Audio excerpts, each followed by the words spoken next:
Good morning.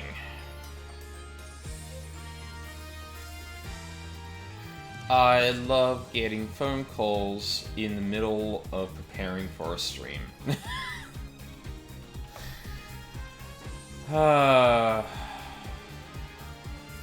not even 10 o'clock. Who the fuck is... Well, I know who was calling me, but... Rhetorically speaking, why? Why?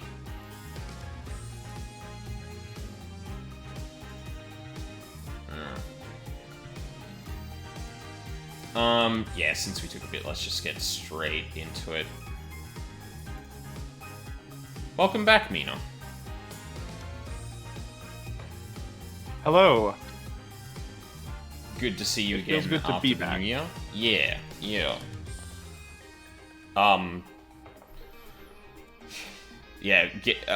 We joked before, or sorry, I joked earlier about like the amount of times I've been late to stream. Like, you're all good, and then guess who got a phone call in the middle of preparing for the stream? It do be happening. It do be happening. It do be like that a lot.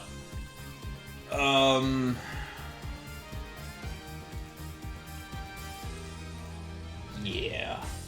Oh, Jesus, why have I got so many...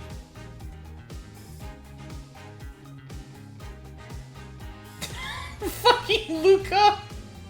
Go watch my good friends do a case that I vaguely remember. Thank you, Luca. She better be here. She better.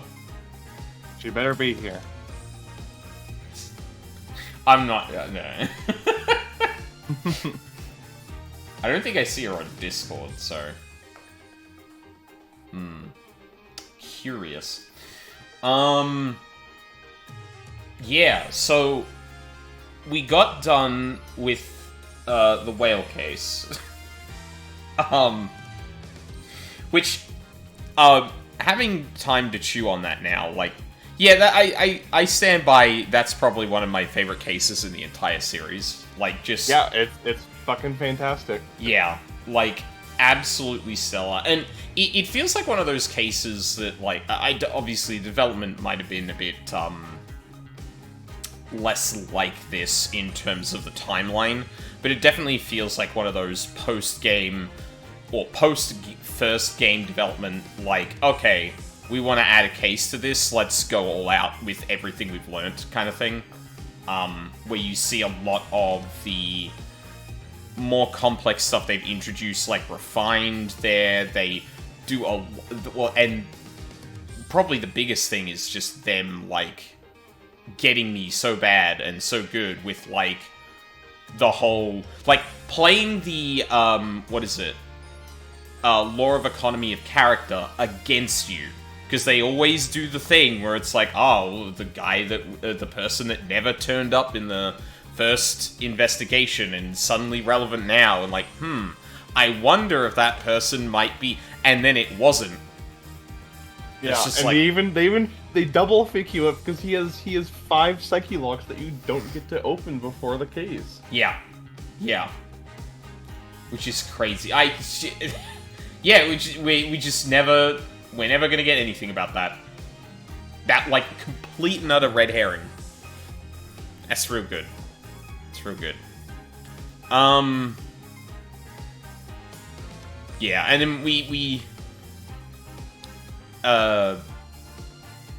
no, we didn't get into any investigation. We just saw the person who had been killed. Yep, you saw Professor Constance Court,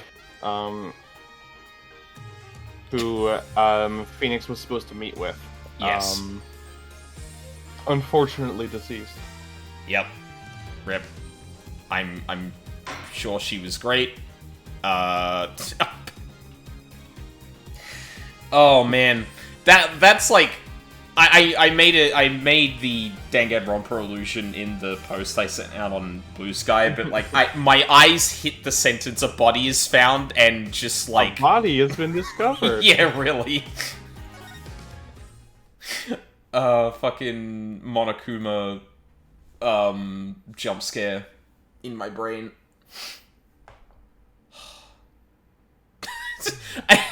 I don't know why, but the immediate thing that came to my head was, yeah, when is Luca gonna do Danganronpa 2? I want to be there for that. I love Danganronpa 2. Despite everything, I still like Danganronpa 2. I would really want to be there. I'd probably more want to be there for V3 though, because that is my personal favorite. That is the one that everyone like is just curious to hear her opinion on. Yes. Yeah. It's the kind of game where you watch the ending and you either have like your Frank Reynolds moment of like crying and going, "Oh my god, I get it." Yeah, or you see the ending and you go, "Fuck this shit. I'm never playing one of these games ever again." How fucking could they? Yeah, God. Because I had the former reaction, whereas I think like probably 4 or 5 months after playing it, I watched someone play through it and had the exact opposite reaction. I was just like, yeah. So I got to play the game for review. Right. And I will say at the time my opinion was affected by crunch, because that is like a 55-hour visual novel and they gave us under a week to fully play it. Yeah. While I also had a part-time job and I was in my final year of university. So there was a lot going on. I had to stay up until 5 in the morning the day before the embargo lifted so that I could finish playing and draft up the review I had to write for it, and that definitely affected my mood playing the game. 100%. But I thought the ending was an improvement over what came before it. There were parts of that game where I was like, I don't know about this. This might be the worst one. And then I get to the end, it's like, oh no, this is actually great. Yeah. This is fantastic. Yeah. But yeah, then I hyped it up to my friends. I was like, "God, you gotta play this game. The ending is amazing. It pops all the way off. You're just gonna blow your mind." And they play it, and they're like, "Fuck you for making me waste my money. This game is awful. I hated the ending." Two different people said that to me. and whilst I vehemently disagree, I can understand why someone would reach the ending there and be like, "What the fuck? Why did I just?" I think, without getting into spoilers too much, I think there are a lot of people who experience identity of consumption. They see like the things that you like and the things that you're into as being indicative of your worth as a human being and your personality. So there are people who feel that way and they see the ending of that game and they feel personally attacked. They feel like Kodaka is reaching through the screen and punching them in the face, when really he is reaching through the screen, gently caressing your cheek and saying, "Please go outside." Yeah, or just reaching through the screen and just like very gently telling you, do you see, like, do you see? Yeah. I've set the, do you see what I'm getting at? Okay? Yeah, cool. And then recedes back into the TV screen. like a fucked up otaku version of Sadako. Yeah, exactly. Kodaka flopping out of the TV screen is like... Actually, no, I can't make a joke about that, because, yeah, that's gonna get way too much into spoilers. Anyway, hi, Phoenix, you look incredibly serious. I love you, controller, you're awesome. It's a tradition, once per episode. Once per episode, yep. It has to happen. Even if it doesn't happen the very first time I touch the controller, at some point it needs to do that. Okay, and I can still hit the X button. I think 16 killed the X button on this controller. The resistance on the button isn't enough anymore to push it all the way out. And when you tap it down, it, like, you can't really feel it, cross the threshold where it's active, if that makes sense. Right. So it I get it. It's like... It's an analog, right? It's going from on to off. And you're not really sure what the point, of transition between on and off is. Yeah, exactly. Alright. Any ideas, Phoenix? I'm a bit rusty. Yeah, I remember half my character voices, so let's have fun finding them again. Same here. I've been dreading coming back to what was his name? It was like Aristotle or something. It was like really on the Aristotle nose. means, yeah. Yes, that's the one. I'm really worried about getting back to him because I'm like, I don't remember what the fuck I was doing for his voice. I think it was just like a stern professor voice, like very gregarious. Yeah, I think so, but at the same time, I'm still like, I don't... Like, because that's one of those voices I don't really have a reference for, and did for, like, 15 minutes tops. So I come back and I'm like, like, it was the same with Marlon, where I was like, I don't remember the, like, tone I used for this man. Alright. I do remember Phoenix, though. In addition to checking the body, we should also check the area around it. But we don't have much time. Check only what you can. Nervous, Athena? Yes, I mean, no. Apollo didn't bat an eye at the Alderman's body during that case in Ninetail's Vale. I can't let him show me up. I can do this. Just take a deep breath and focus. Actually, sorry. Overcoming nerds through competition. Yeah, exactly. I need a reminder of the timeline here. So let me lay out what I think this is first. So, the very first case is like the latest point in the timeline we've seen. Then we went back to the earliest where Phoenix, not when Phoenix came back.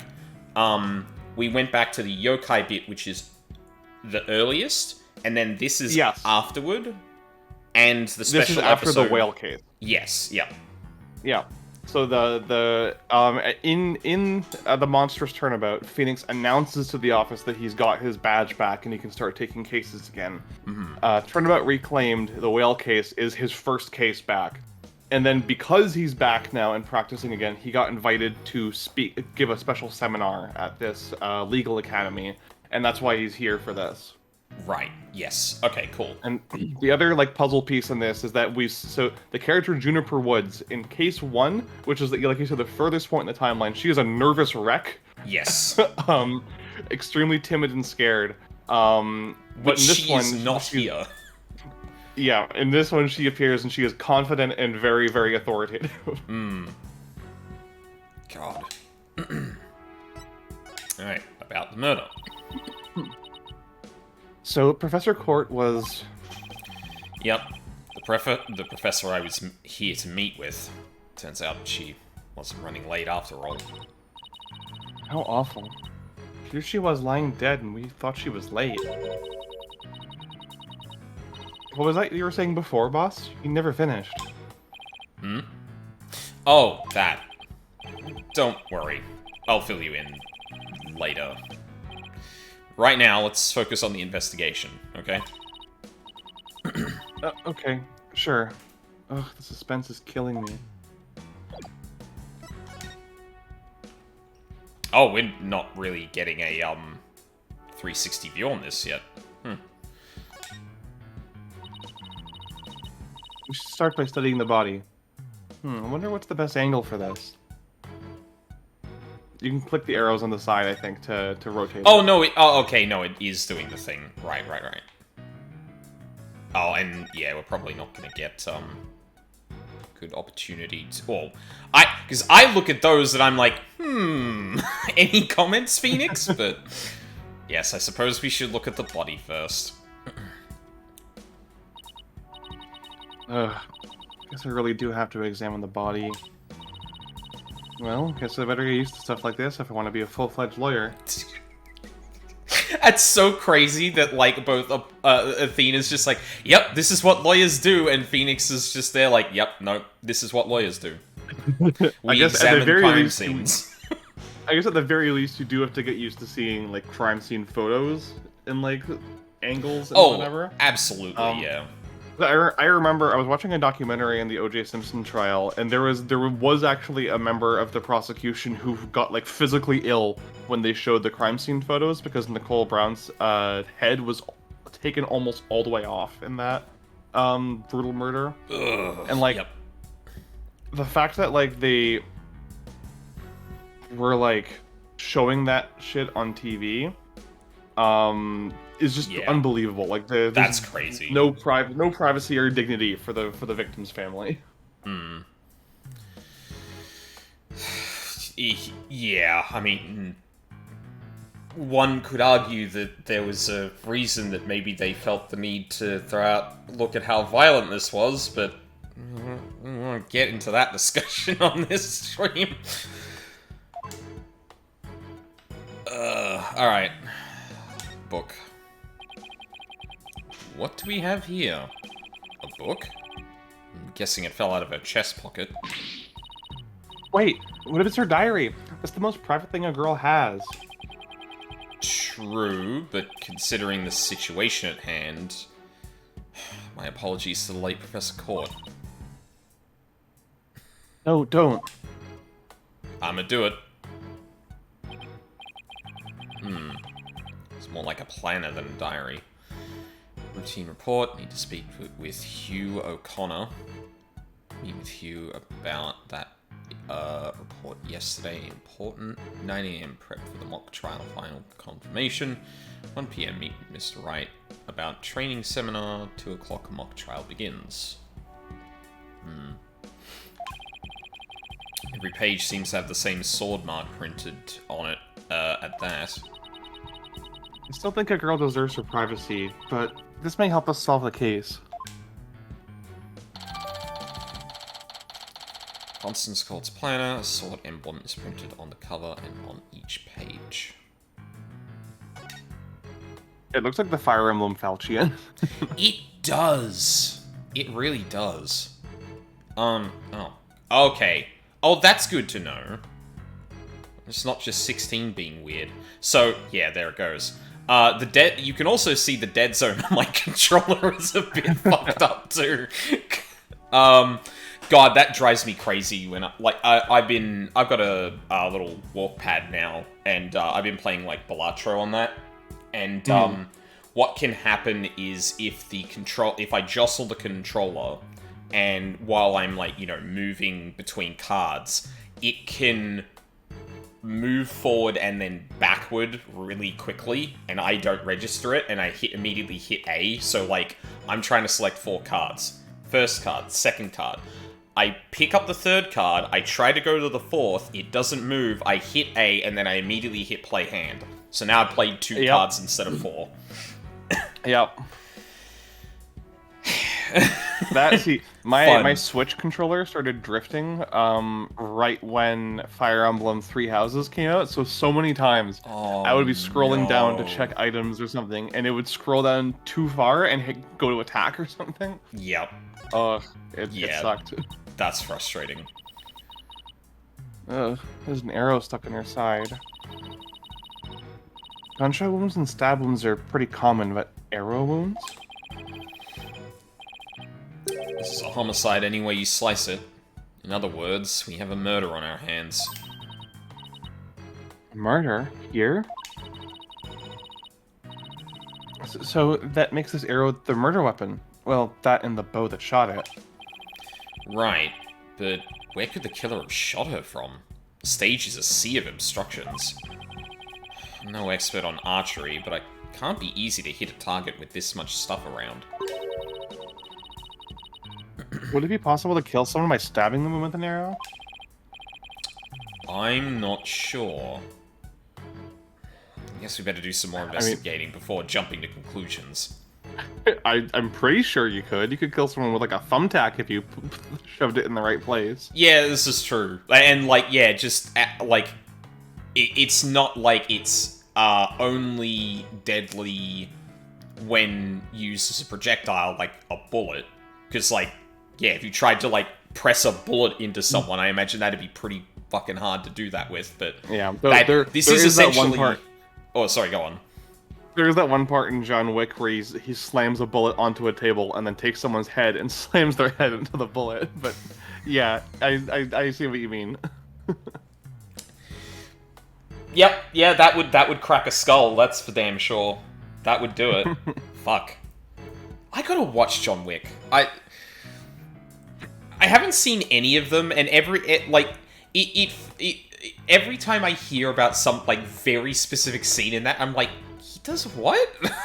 I think they're excellent Hotline Miami movies with a little bit too much plot in between the set pieces. Fair enough. Like, you know me, I'm literally writing a novel. I love narrative in film. These are not films that need dense narratives, but they keep trying to have it. Yeah. It's a bit like Bayonetta really dwelling on the convoluted plot, and you're just like, okay, I'm here for this just framing device. I don't necessarily need the rest of it. Can I go play the cool Jean elevator levels again? yeah, exactly. I would like to play those instead of watching a god talk about how Luca is actually the most important man in the entire universe.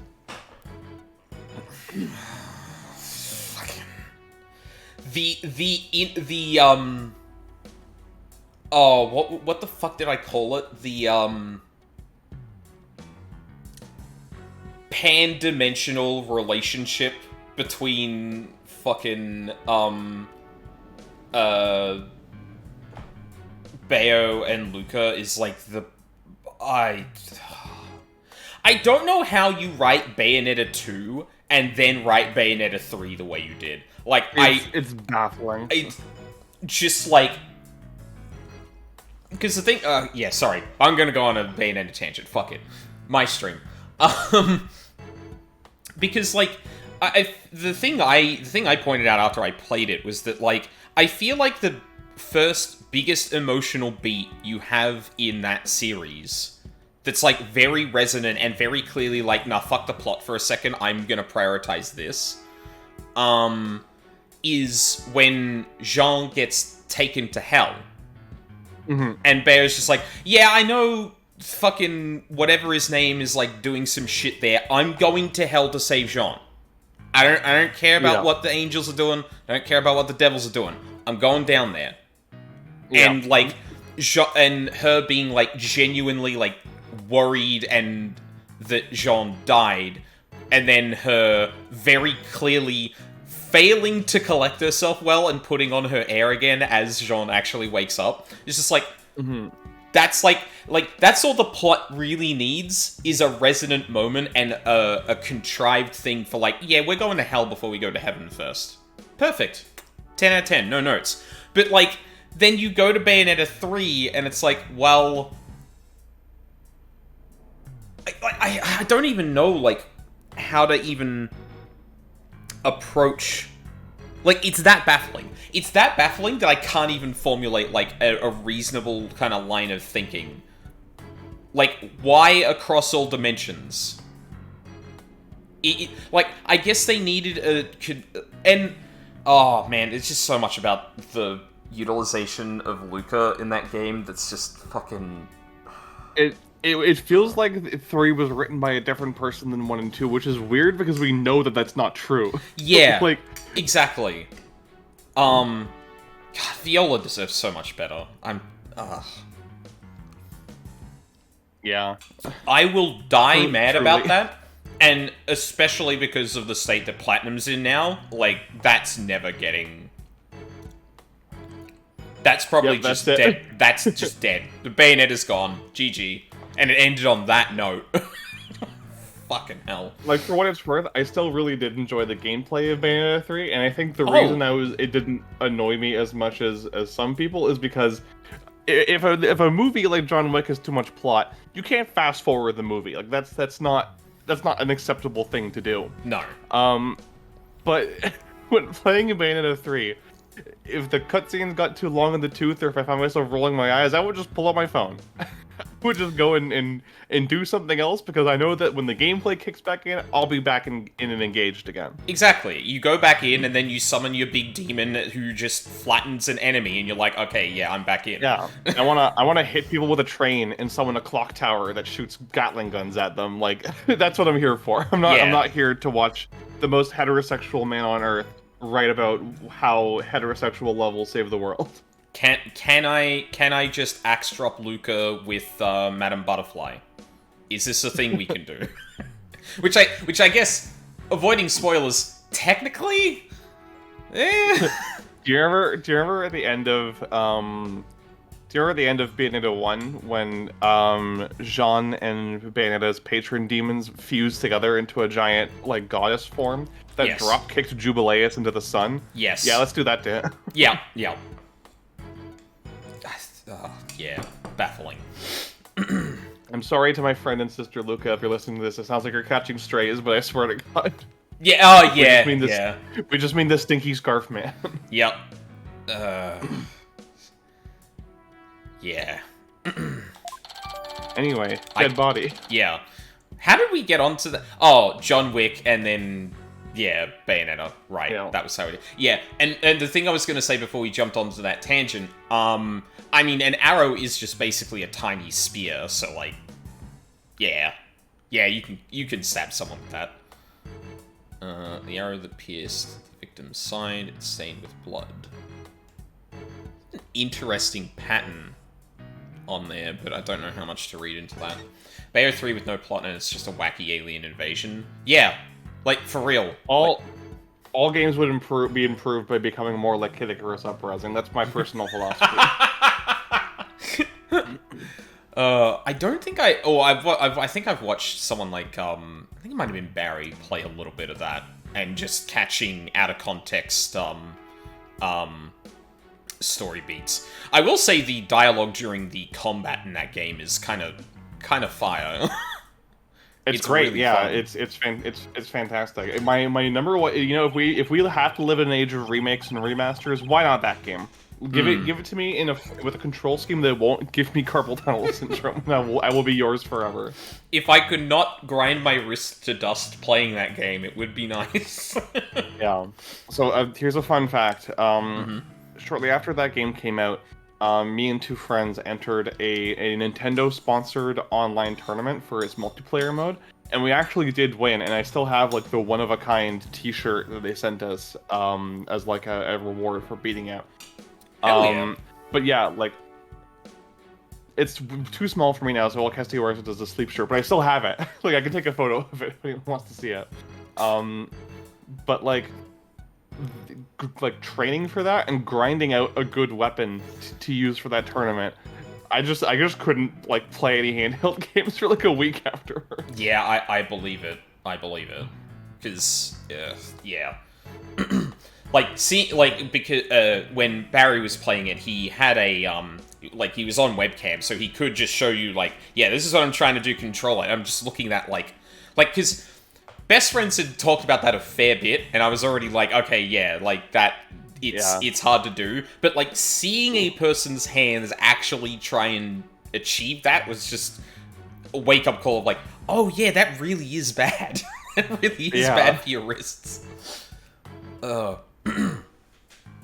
Notice anything strange about the body? Take a deep breath and then take a good look. Well, now that you mention it, there's no blood around it. Oh. Yet the victim's body is cold and rigor mortis has already started to dissipate. It would appear that quite some time has passed since Professor Court was murdered.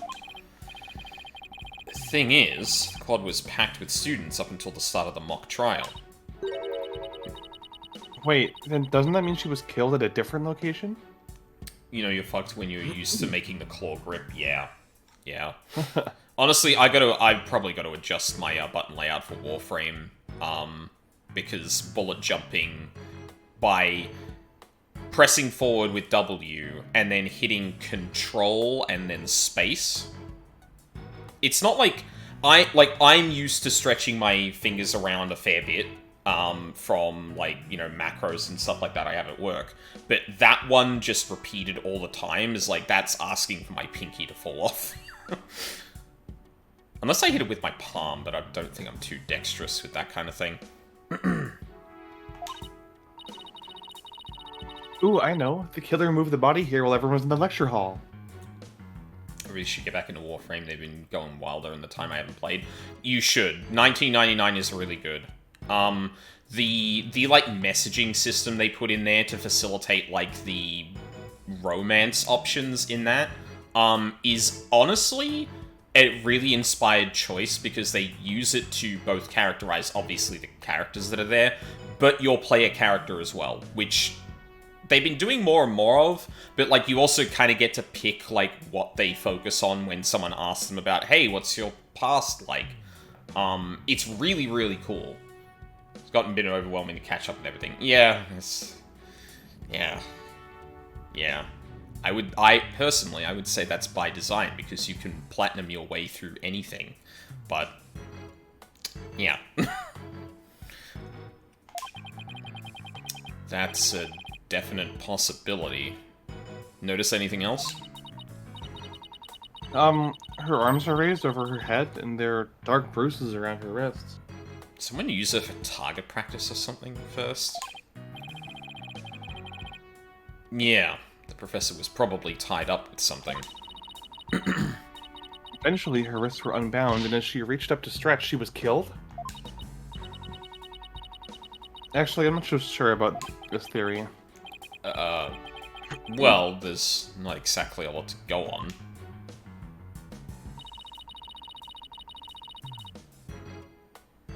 I think that's about all we're going to find out from the body for now. Nice work, Athena. Your face only turned 5 shades of pale. I was expecting 50. Shut up, Phoenix. Shut the fuck up. You shut the fuck up. We should probably take a picture of the crime scene, just in case. Okay, I'm on it. Say cheese. Athena, no. Cheese? Well, I was the one with the twisted sense of humor. I think that should do it. Alright, let's take a better look around the area while we wait for the police to arrive.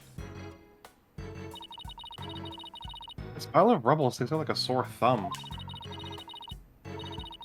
Looks like broken pottery or plaster. Maybe this is the source of that noise we heard. There were supposedly 2 statues on this stage. I seem to recall hearing that a co-ed from the Fine Art Club had made them. There were 2? Then that thing over there is the remains of another statue? I think I misunderstood who the purple one was. I just realized that that might not be who I thought it was.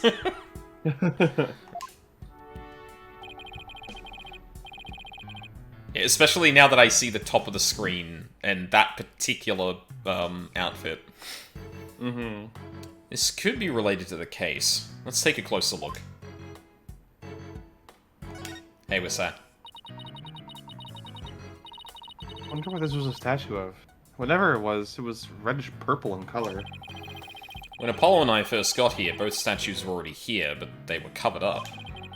I bet they were waiting to unveil them with the school festival, when the school festival moved here to the stage. You mean this duffel bag-looking thing was actually being used to cover the statues? I guess that just leaves the question, were they broken by accident or on purpose? What a puzzle this is. Given both of them are broken, I would have to say purposeful, but... Kinda does depend. What? Oh. I managed to click a piece of debris that was the thing we already examined instead of the paper.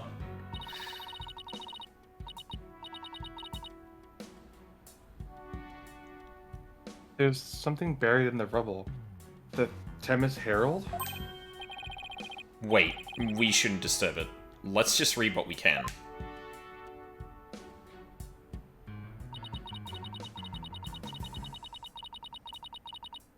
Final act in torrid love triangle centered on campus she-devil Juniper Woods. Okay.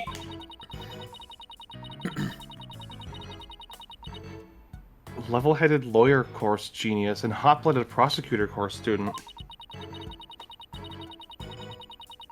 We'll go head-to-head in a mock trial battle for the she-devil's black heart.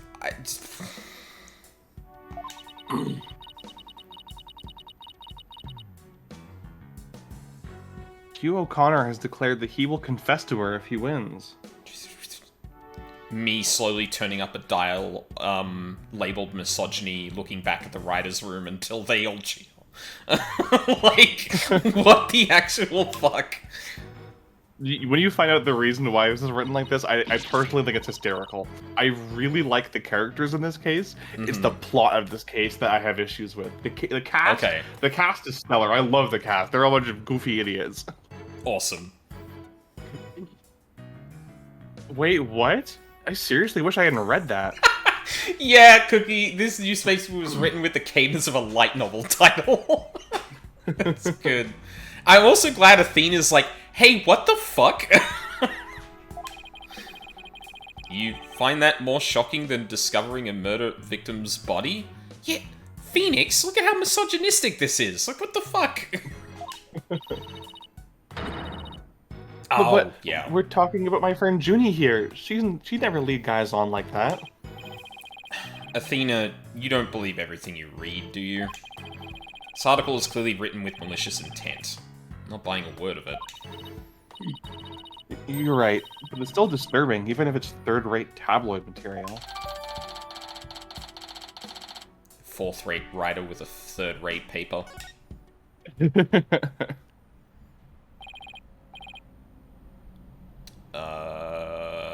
Maybe Apollo? Mr. Wright, Athena. Oh, here comes Apollo. I've never seen anyone move so fast. Listen, something big's happened. I was at the mock trial when the police announced a body had been found on campus. That's right, and we're the ones who phoned it in. We found Professor Court dead behind the witness stand over there. What? Can you show me? What the? We've already had a quick look at the body. Definitely a homicide. Once the police get here. No. I know it's a homicide. I'm shocked because it's the same. Exactly the same. Whoa there, Apollo. Take a deep breath and explain what you mean. It's the same. The body, that is. It's just like how it was in the mock trial. What? It's like the mock trial. I know, it sounds crazy, but... the body's location and position, the murder weapon, lack of pooling blood? Huh. That's interesting. A set of details that were given out to everyone prior to the mock trial, or given to a select number of people before the mock trial for it to be imitated. Yeah. It's all exactly like the mock trial. You're kidding, right? It can't really all be the same, can it? Oh, cheese it! It's the fuzz! Hey, you come back here!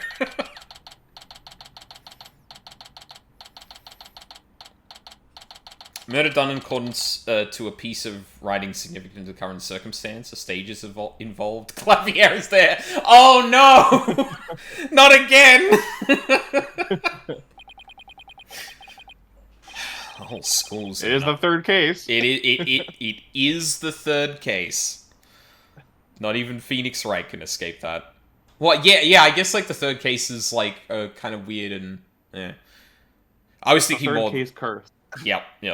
My head always goes to Danganronpa with that, because, like... I don't know, I feel like Le Tigre was fine. That was fun. Yeah, I mean, yeah, that case is fine.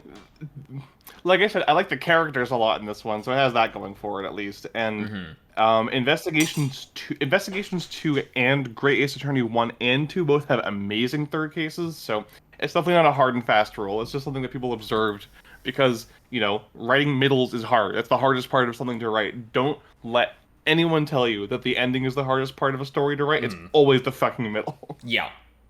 Yeah. You can have a good idea for the start and the end, but, like, what the fuck happens in the middle? And especially when it comes to difficulty, too, it can be really strange to try and, like... Because you know, like, the tutorialization side of it, and you know where the player should be at the end of it, but in terms of, like, challenging and writing their, like, thought processes or, you know, in action games, like, the way they're actually using their tools, it can be kind of unwieldy because, well, especially when it comes to gameplay and difficulty, that's where the widest gap is going to be. Everyone starts at practically the same point with the tutorial. Everyone's supposed to be at the end, and everything in the center is this like wide selection of like this person got this and this right, but not this, and yeah, it's a mess. Yeah, it's definitely not just like a depending on the scenario, it's definitely not just like a weird thing where it's like, oh yeah, the middle is always cursed. It's like, no, that's because the most work needs to be done to keep things together in the middle, or at least in my opinion, Yeah. anyway. Like the middles are hard because you have to develop character. That is the main struggle in the middle. You're Writing, not yeah. introducing characters anymore. You're not tying off character arcs. You have to make these characters likable and believable and give them relationships with each other. And that is the hardest thing to write because it all makes sense in your head. All the details are up in your noggin. Expressing that to an audience is so hard. Yeah. Yeah. Like, hell, for the as much as the Path of Exile thing I'm writing has gotten out of hand, that is like more a foundational piece for other shorter things I want to write. And it's a lot of writing for the beginning or for that piece, but that's just establishing certain things. The later ones are more complicated because that's when it's just you have 2 to 3 characters in a room that I want to establish a bunch of broader things with, but like then you have to ask a bunch of questions about like how do these 2 people interact? How do you introduce and like continue developing their characters as they're talking, and not just keep it as like the same thing across it, because then that's just boring. If you want to drive any writer crazy, you always ask what the best time in the story to introduce the main character's backstory is. Yeah. It is the hardest thing. It's like, oh, I want to tell people because it'll make all of the behavior make more sense, but then there's no payoff. Yeah. But then if you lead them on too much, it's like, what the fuck is this character even doing? Like, I'm lost at this point. That's something we're struggling with in Linala right now, is that I really want to do one of the 2 main characters' backstories, like, next chapter, but I'm like, that's, like, more than halfway through the book. Is that too late? Like, are people going to be put off by the fact that she's actually, like, a massive bitch for, like, a third of the novel up to this point? Yeah, I sympathize. I love her. I think she's a fun, massive bitch, but I don't think everyone will agree. Yeah, exactly. The whole school's in an uproar. There won't be any more classes today. A murder on campus. That's the last thing I expected at a legal academy. I'll go tell Professor Means that what we observed when we discovered the body. You should wait here until you've spoken with the police. Yes, boss. I can't believe this is happening. I can't believe we have to wait around here. I can't stay still at times like these. I hope Junie hasn't fainted from the shock of this whole thing. Ah! Athena! Athena. There you are.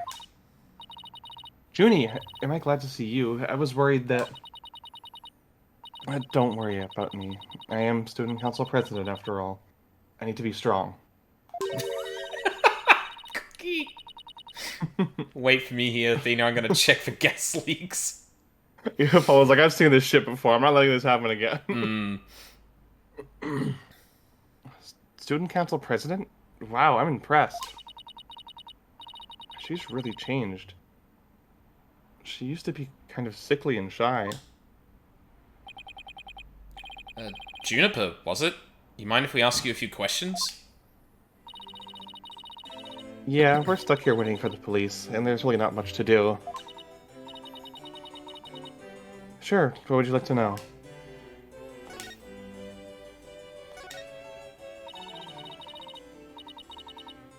I haven't seen you in ages, Junie. What's it been, like 7 years or so? Yes, and I remember how you were always there for me, Athena. Maybe it's just me, but I wanted to ask why you seem so distant. Remember how you used to call me Thena? I liked it better that way. It felt like we were sisters, you know? I think this is kind of a weird thing to say to someone you haven't seen for 7 years. Yeah. Like, come back 7 years later after with, like, basically, assumedly zero contact, and being like, hey, why aren't you picking up right where we left off? Yeah. The more I'm talking, the more I'm realizing that's just an autistic trait. You know what? That could be a potential read, but that's all. But I think an also good point here to make is, like, 7 years is almost half her life. So, Yeah. like, yeah, people change a lot in 7 years when they're when they're now 18. Yeah, I just think that Athena is she has the type of autism where she doesn't experience friendship decay. Like, she can not speak to someone Yep. for 5 years and then message them out of the blue a meme that she saw or something. Yep, 100%. That tracks. But Juniper is not like that. She's too goal driven. Mm-hmm. Like you said, like, she lived an entire life between the last time they saw each other and now. Yes, and is very clearly, like, trying to maintain a particular air, given she is student council president. Because, again, Yep. yes, but I'm student council president now. That is me. That is my personality now. Yes, but I'm student council president now. And as the student representative of Themis Legal Academy, I have to act properly. She was never this stiff and formal before. I knew you wanted to be a judge, but I didn't expect this. It's such a prestigious school, and you're in the judge course to boot. I mean, I don't want to judge judges too harshly, but, like, most of the judges I've met aren't really that formal and stiff. I think you might be getting the wrong idea, Junie. Yes, and Professor Court had been in charge of it until, well, you know. Oh, right, Professor Court was the professor in charge of Ginny's course.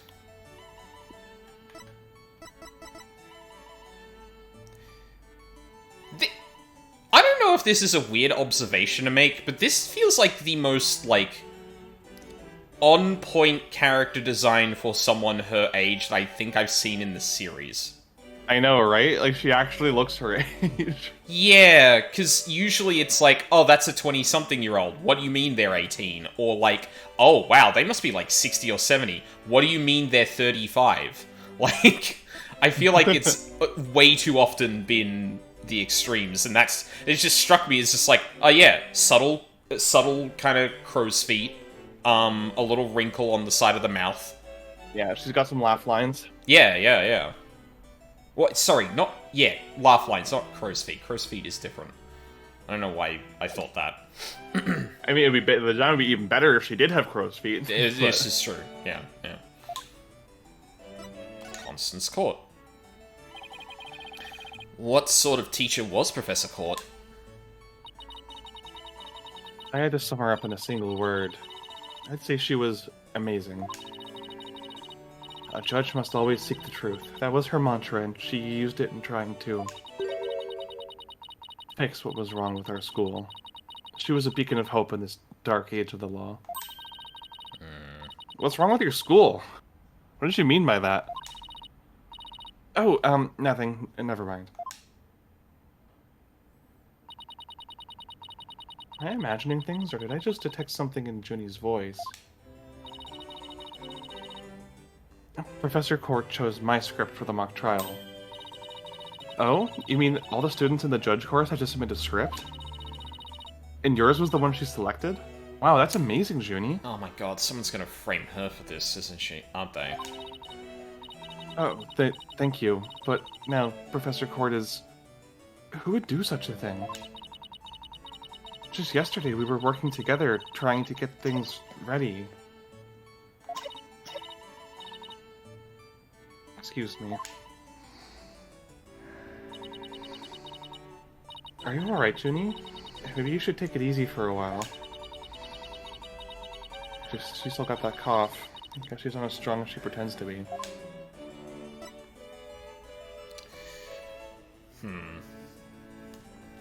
You know, initially I went, yes, so multiple people know about the circumstances of the mock trial, and someone's going to replicate that to murder someone.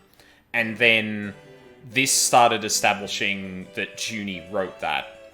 And my head immediately went, she's getting framed for this. But which is going to be the silly thing, because the reasonable thing would be, well, that was submitted to people, and people were setting up the mock trial, so... I mean, I need more details to know who potentially knew, obviously, but, like, I can see the cogs in Fulbright's head already going, like, she authored this script, so she must have carried out the murder. She was also Genius. the author of her demise. Genius, Bobby. I'm going to get so many pay raises. Why do you need a script and a showdown between a lawyer and a prosecutor? Well, we were simulating a trial, so we needed a script as a framework. All the details about the incident and the people involved are included in the script. We also prepared a crime scene, photos, a murder weapon, and other kinds of evidence. Wow, you guys think of everything. Must be hard getting all that ready. Yes, well, it was only Professor Court and I. Oh, god. There you go. Uh, After all, we didn't want the script or other elements of the mock trial to get leaked. We were the only ones in the entire school who knew all the details.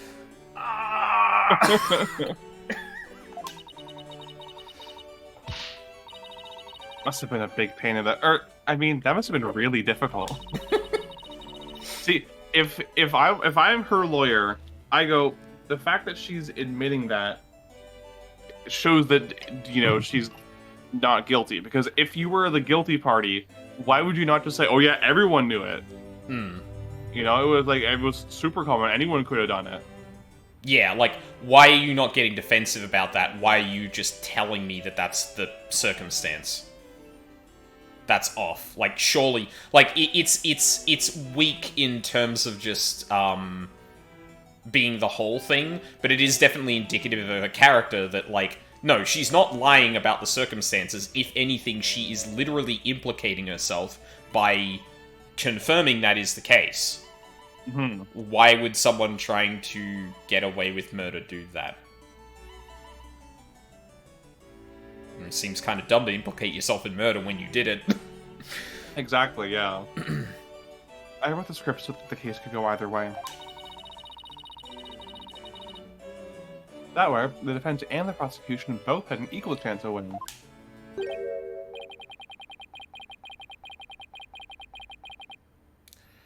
Oh boy. Who the fuck is this? I'll just read it.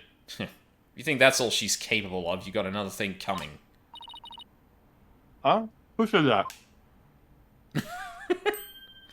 Oh boy. So, do you want to take one of these and I'll take the other? Sure. Which one speaks to you more? I'm gonna say dude on the right, but dude on the left is like... He's about to... Me when I haven't made an objection in the last 5 minutes. Yeah. Oh, what am I... You want to take the guy on the right? Blue? Yes, yeah, I will take him. Okay. I'll take red.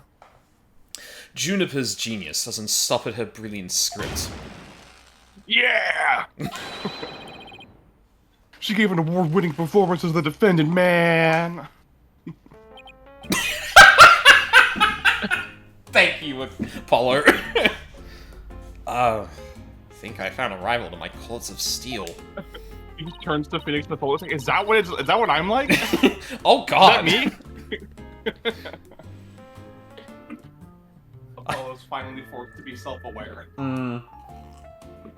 Yeah, Hearing yourself on tape for the first time, it's like, Yeah. oh, do I sound like that? Yeah, me every time I edit a VOD.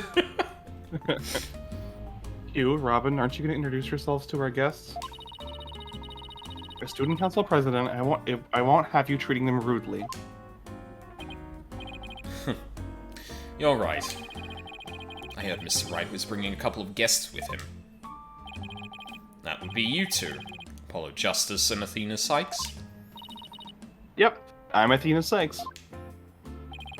And I'm Apollo Justice. Nice to meet you. I'll pass on the handshake. I'm studying to be a lawyer. The name's Hugh O'Connor. Ooh. Do I want to... I don't think I can pull off an Irish accent for this guy. And be this subtle or whatever. But some call me Mr. Perfect because I never score less than 100% on tests. Ugh, most pretentious introduction ever. What's with his hand? Is it glued to the inside of his pocket or what? Yeesh. Let me be the first to apologize for Hugh's totally rude introduction. Sorry! Oh my god. Now here's my intro. I'm Robin Newman. Is he wearing resistance gear? Yeah. Oh, what? Because I heard the, like, straining, and I'm like, what the fuck is that? And then I noticed the like, metal... I imagine that's, like, resistance springs attached to... Oh my god, dude. Oh, that's incredible. I love this. An excellent animation.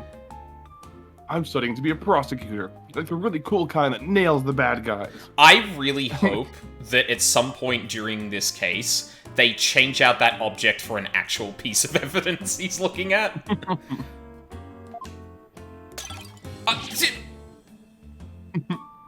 No! Where's the sincerity? Okay, maybe I don't wish that.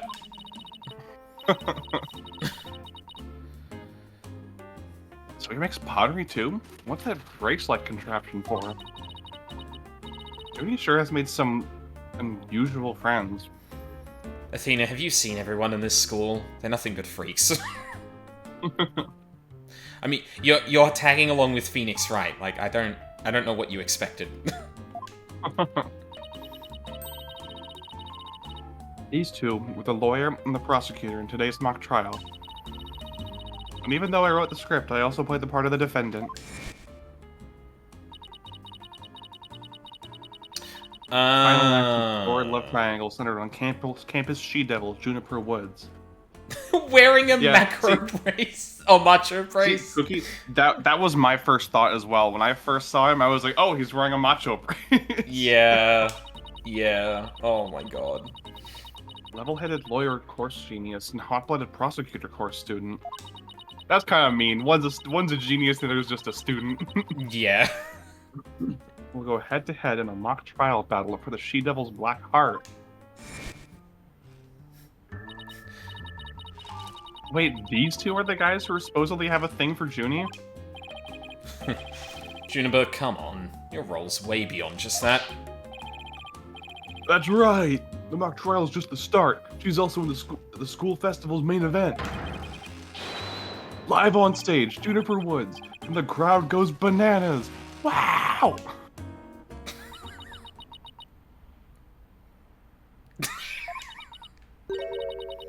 I'm supposed to sing at the school festival.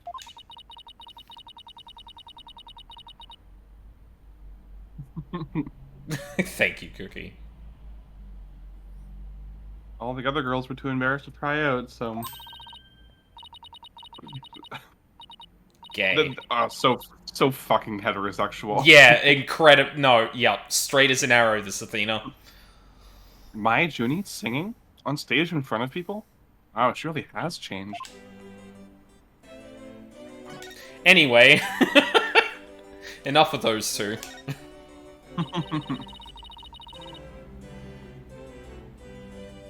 I was responsible for making everyone's stage costumes.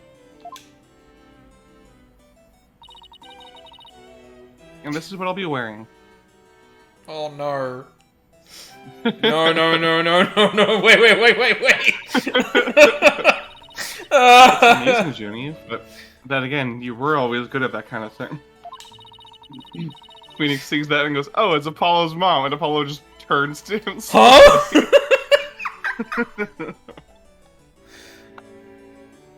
These constellations in particular are really something. God, what was her name again? La Miroir? No, her real name. Not her stage name. Thalassa. Thalassa, yes. Oh, it's Thalassa's outfit. And Apollo's just like, what do you mean by that? What does that mean, Phoenix? Explain, boss? Yeah. Explain? No. Oh, thank you.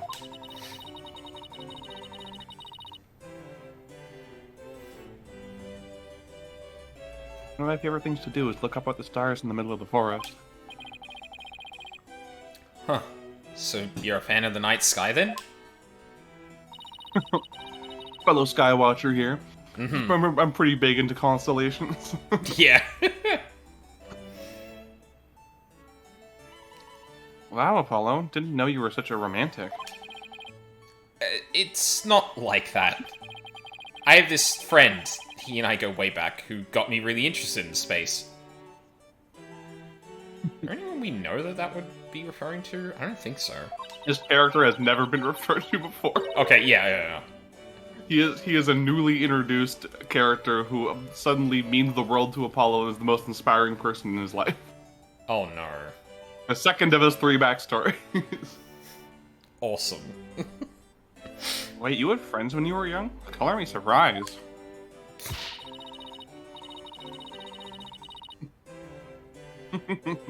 Oh my god. Yeah, Junie? Uh-huh. Is that right? As student council president, I cannot allow such mean-spirited teasing to continue. She crosses her arms. No bullying. This is a no bully zone. Yes, ma'am. Yep. And she's angry. Costume Junie was supposed to wear. It has a glowing star pattern. Costumes are no problem, but as for singing, I'm not sure I... One moment. Paint inside of costume with fluorescent paint, leave time to dry. Draw constellations on outside and make small holes according to this pattern. In the dark, the paint will shine through the holes, bringing the constellations to life. Right.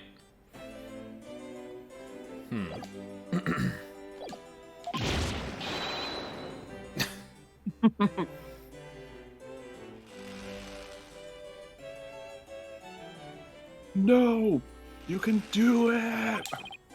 I apologize for the whisper shouting. I cannot get loud. Yeah, no, that's perfectly fine. I wouldn't want you to try and do that and potentially, like, shred your voice either.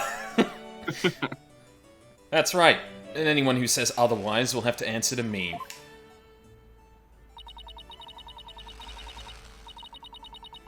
It's like a chivalrous love triangle. A damsel in distress and 2 knights in shining armor. Maybe that Thames Herald article wasn't too far from the truth. Speaking of the latest news, I wonder how the mock trial turned out. So who won? So, how did the mock trial end? We were just about to reach a verdict when the police arrived. No, I'll never know how it would have turned out. I guess that's what happens when there's a real murder during a fake murder trial. Ended right before the verdict? Talk about bad timing. Oh, here we go. I was this close, man. I bet I would have won. But I bet the defense wasn't doing too badly either, right? Ugh. He's turning single pages with his fucking thumb. Oh my god. Zen? What's the name of that book? What the Zen and the Art of Mastering the Bar exam. Civil law, corporate law, and criminal law. Written by... What does that say? Yield... I can't... Yeah. Or 25th edition. That's what it says in the bottom corner. We'll settle this some other time. And I assure you I will win when that time comes. It's like I'm gonna let that happen. I don't think so. I hope they don't end up hurting each other. It's just... Fucking, Newman takes off the braces like Rock Lee.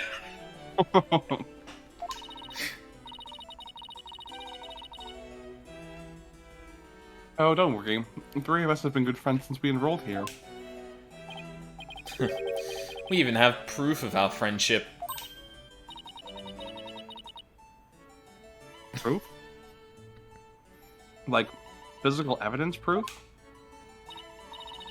Yes, we're studying for a career in law. In the legal world, evidence is everything. Yeah, as long as our friendship lasts, you can bet we'll be carrying them around. Ah, the famed Themis Legal Academy ingenuity at work. What? So, what exactly is this proof of friendship anyway?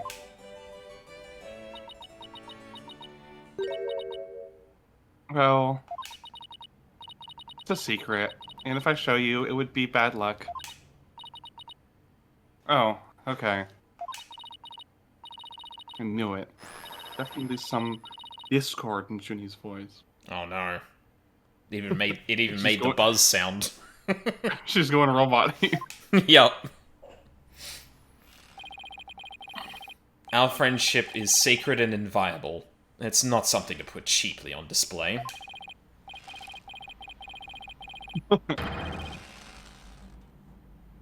Proof? We don't need no stinking proof. Us three are friends forever!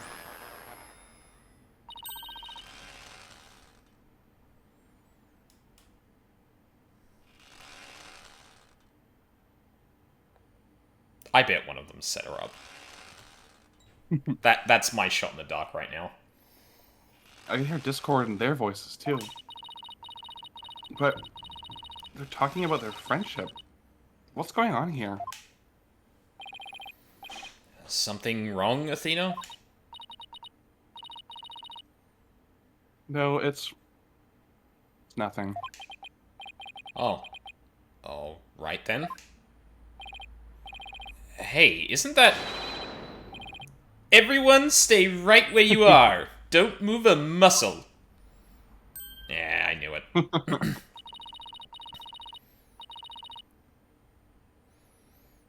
Detective Fulbright? Is something wrong? Why, if it isn't my little lawyer friends. Sorry, but the small talk will have to wait. Juniper Woods, you're under arrest for the murder of Constance Court. I'm what? Wait a second, what's going on here? Why are you arresting Junie? Please, Detective Fulbright. We're involved in this case, too. Aha! So you're the lawyers the dispatch said were first on scene. I can't tell you everything, but I will say this. There are two major reasons for her arrest. Number one... Oh, I guess I'm just going to tell you anyway. The suspect led somebody to where the body was. I Wait. didn't... The suspect led somebody to where the body was. Okay. Weird phrasing. And number two, the crime scene is exactly how the suspect portrayed it in her script. But you can't arrest her on just those grounds. True, but there's more. However, Prosecutor Blackwell specifically told me to say no more than that. But Blackwell's the prosecuting attorney on this one too. Oh. Then Well, Fulbright's like, what yes, the fuck? We're getting all of the underpaid prison labor out of him that we can squeeze. Yeah. Do you understand how much we usually have to pay prosecutors? This is much cheaper. Detective Fulbright, we found this in the suspect's pocket.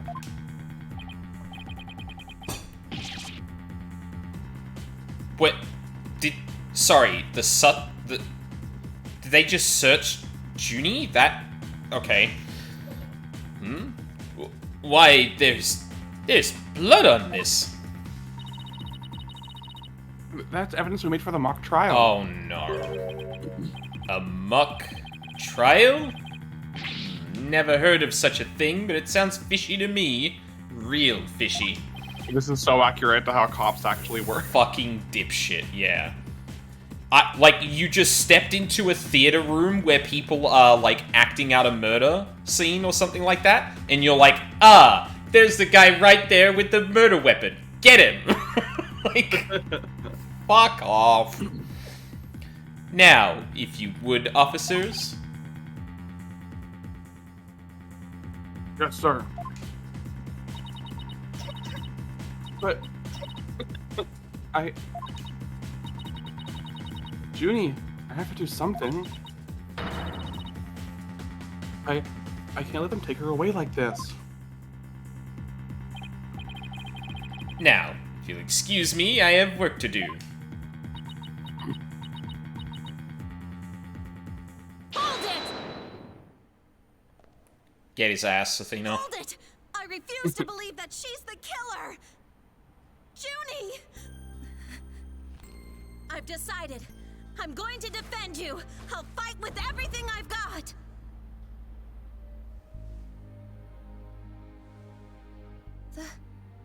Athena. Junie, it's good to hear you say that name again.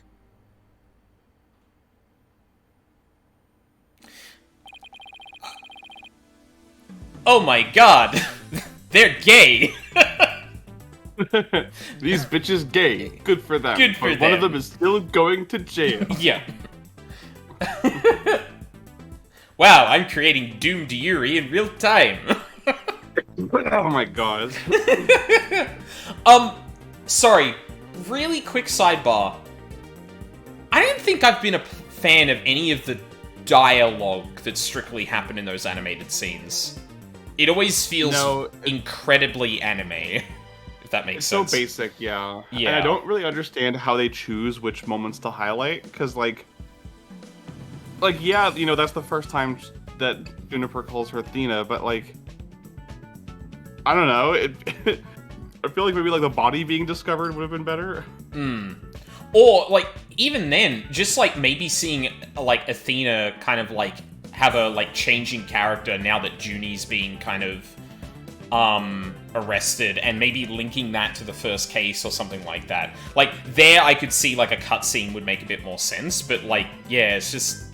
It's also, like, way more dialogue heavy than it really needed to be, which is kind of my biggest problem. But, yeah. Hate to interrupt your bonding time, but... Aren't you rather new to all this? You're barely even a lawyer. Well, I don't have much experience, and I may need Apollo and Mr. Wright's help at times. But nobody believes in Junie as much as I do. Yeah, and I'm glad that does not change throughout the timeline of this game. Yeah, awesome. I'll help you too, Juniper. There's no way you murdered your professor. Athena, Apollo. Thank you both. I'm counting on you. We've got your back, Junie. I guess things worked out after all. Now that you have your lawyers, Miss Woods, it's time for us to head back to the station. They're gay.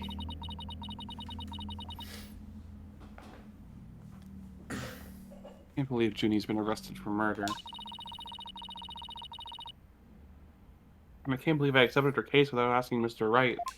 He would have done the same thing. Take a deep breath and relax, Athena. I'm here to help with whatever you need. So, let's get right on the case. Right. I won't have this case left in the hands of rank amateurs. You are a student. They have passed the bar. You are a high school student. Yeah, shut the fuck up. This is a preparatory school. You don't graduate and go into the law. Yeah. You graduate and then you have 4 more years of law school at least. I'm sorry, the ultimate lawyer. I didn't realize we were actually in Danganronpa. My mistake. If anyone's going to solve this case, it'll be me. Time to investigate. So it doesn't really show in his character model here because it's cut off, but he has like a really long ohoge coming off of his head as well. Oh, really? Damn. Yeah. I wonder if that's in his... Nah, not really. I know, it's kind of cut off there too. Yeah. Ugh. There he is. Why, that smug little... He hasn't even finished law school. Yeah, exactly. Where's my badge? Let me show my badge. Let me show the badge. Hugh! That was totally rude. You're not the only one in this case, man. I'm in too, big time. Juniper Woods, I'm gonna save you. Now that those two are gone, I can finally hear the thoughts in my head again. Let's get back to what I was talking about in front of the stage. About the mock trial, that is. You're totally alright, Cookie, but like either way, he does not have a law degree. Like, yeah, it's one thing to be like, you want my help because I'm a star student, and you are amateurs compared to me, a high school student who hasn't passed the bar. Like, no.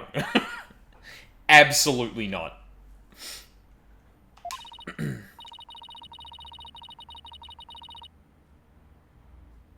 oh, right, you said the victim's location, position, and so on were just like in the script.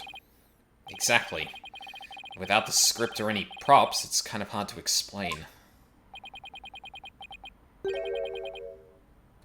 Oh my god, he is here. Perhaps I could help, Hair Forehead. Yeah! Hell yeah. Awesome. Prosecutor Gavin? What are you doing here? You two seem to know each other. Is someone gonna introduce me? Why, I do believe we have a fresh face here. Greetings, Fraulein. I am Clavier Gavin. Some know me as a prosecutor, but I'm most famous for my former rock band. We were quite popular, you know, but regrettably the band went kaput. Perhaps you've heard of us, the Gaviniers? I was the lead vocalist. Never heard of your band. And again, I was out of the country till only recently. So why you're not in a... You see? This is how I show you I'm in a band, because I can keep time. The fact that there's actually a sound to it in this game, it throws me off a lot. Yeah, same here. But, can I get your autograph? You just met him like 3 seconds ago and you want his autograph? Forgive me, Fraulein, but I've retired from the music biz. It's also very weird to see him like 3D rendered, and I don't know why. I know, right? There's something about the way that it's like the game is like casting shadows on his face. Yeah. But I'd be happy to offer my autograph as rockstar prosecutor Clavier Gavin. Oh, okay. That one then. She's a lively one, her forehead. Didn't know she was your type. He's like, come on. You fucking know what my type is. Shut the fuck up. You've got some fucking hickeys that show me what my type is. Yeah, exactly. You're either taking the piss, Clavier, or your gaydar is the worst I've ever seen. It's just like actively making out. Actually, sorry, I can't. No, I can't make that joke work in my head. Never mind. She's the newest member of Write Anything Agency. That's all. Nice to meet you. I'm Athena Sykes. A pleasure to meet you too, Athena Sykes. Now that the intros are out of the way. I'm sure you have some questions for me. Yeah, her forehead? I guess we do. Yeah, that's a good question. And you know what? I'm gonna leave it on that for a break. I thought it might have been baiting and switching me here, where we were never gonna see Clavier because Blackwell's prosecuting this, but... yeah. Although I am curious why he is here. Well, other than, I guess, like, hey, we invited Phoenix Wright and, Well, actually, now that I think about it, they invited Phoenix Wright and Clavier, but not Apollo? The man who prosecuted the case, they were like... Well,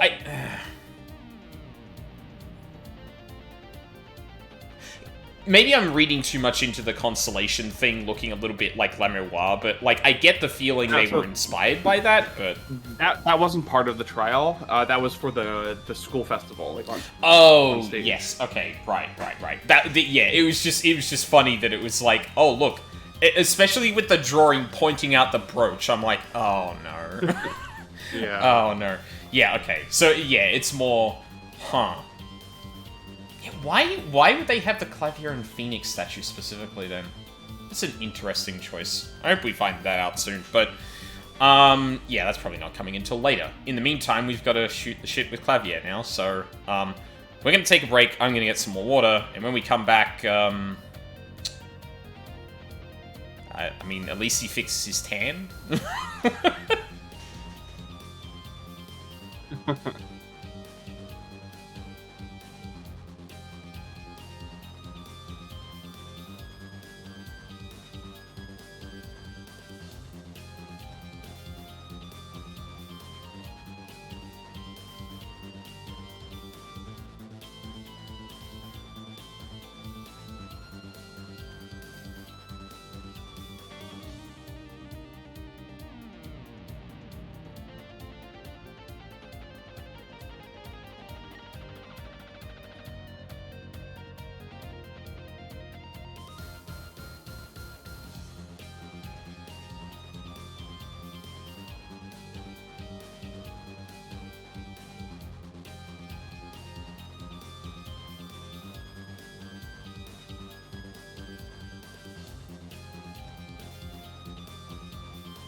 I'm back.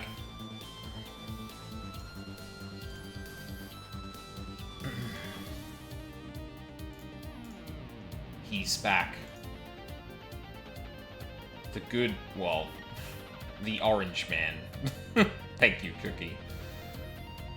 I'm back. So Hello. weirdly off. Hello. Yeah, it's probably because he's like, I don't know. I feel like I look at Apollo a little bit, to like, oh yeah, it is odd seeing him 3D. But honestly, I think it's got a lot to do with the way they've like the baseline shading of his model and then the 3D stuff that's happening with like shadows and that. Like the combination of those two just feels a bit like Uncanny Valley to me. Where on one hand you've got the textures doing some of the shading work, and then you've got the real-time shadows also doing that, and it doesn't really fit, if that makes sense. They don't mesh super well. No. Because it's like you're casting a shadow on something that already has a shadow cast on it, and both of them have different arts. Technically, like, well, they visualize differently on the texture, and it's like, what? Yeah. Yeah. Absolutely, yeah. And, like, because, like, I say that, but at the same time, I'm like, I feel like there's a way you could actually, make those blend better. So there's probably something extra to that I don't really have the knowledge or words to really put to it, but, yeah. He does look a bit odd. Very Uncanny Valley. More Uncanny Valley than any other character, but at the same time, like, it's a subtle thing. The rest of him looks really good, at least. We back to the video game? We're back to the video game. Why are you here? So, what are you doing here, Prosecutor Gavin? I'm here for the same reason as your boss, to give a lecture and a training seminar. So he's the famous prosecutor they invited? And I have another crucial role to play. The Gaviners are getting back together for a one-time special performance. What, in jail? Except for our guitarist, who's still in the clink. Yes. Fuck that guy. Use my goddamn privileges to send him fucking... Made me... it set my priceless guitar aflame. Yeah, bastard. Even though you guys disbanded? Which was a shame, by the way. Really. Oh yeah, thanks, Forehead. I wonder why that happened.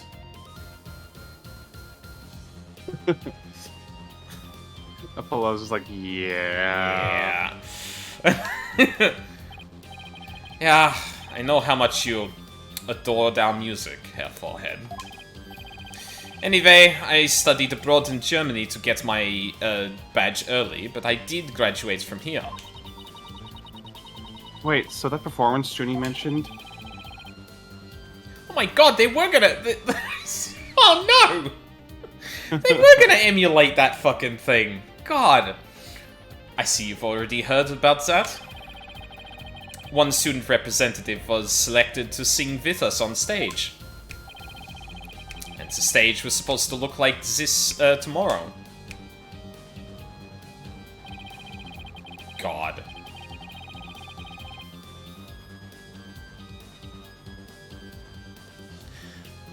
What? That symbol... Oh, that symbol on the left's Gavin's thing, right. Two big banners and a pair of wicked statues. This is just an illustration, but it's not that bad.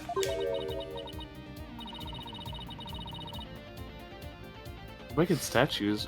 Wait, are those supposed to be you and Mr. Wright? Yeah, remember that time I caught him submitting fake evidence? Good times. Water under the bridge. Yeah.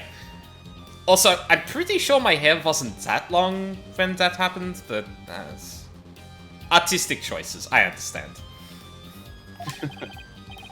Bingo, Fraulein. And they were so big and magnificent too. What a terrible waste. But the worst part of this whole thing is... My long-awaited reunion with my mentor never came to pass.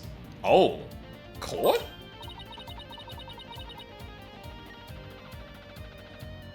Wait, don't tell me your mentor was... Professor Court. She was the one who taught me how to think about the law. Damn. So, Constance Court was your professor here at the Academy? She may have taught the judge course, but she had a huge impact on me. She was fond of saying, the end is only justified through proper means. She wouldn't tolerate dishonesty and always revered what was right beyond all else. I feel Prosecutor Gavin's sadness. Oh no, I think I'm gonna cry. Oh man! I'm just thinking back to fucking, Kristoff, like, handing him this advice that someone's going to present false evidence, and the idea that Kristoff would have known that he would pounce on that because of this. Yeah. Oh, that's a good addition to this. Fuck you, Kristoff. It's rough. Athena? Are you tearing up? Oh, I can't blame you. Prosecutor Gavin owes a whole lot, owes a lot of who he is, Professor Court. Exactly. So as you can see, we are both, joined in purpose, so to speak, yeah? Now, let's rock this place hard. Huh? I don't follow. Let's rock what? Forget already, Her Forehead? I said I'd help you explain the mock trial.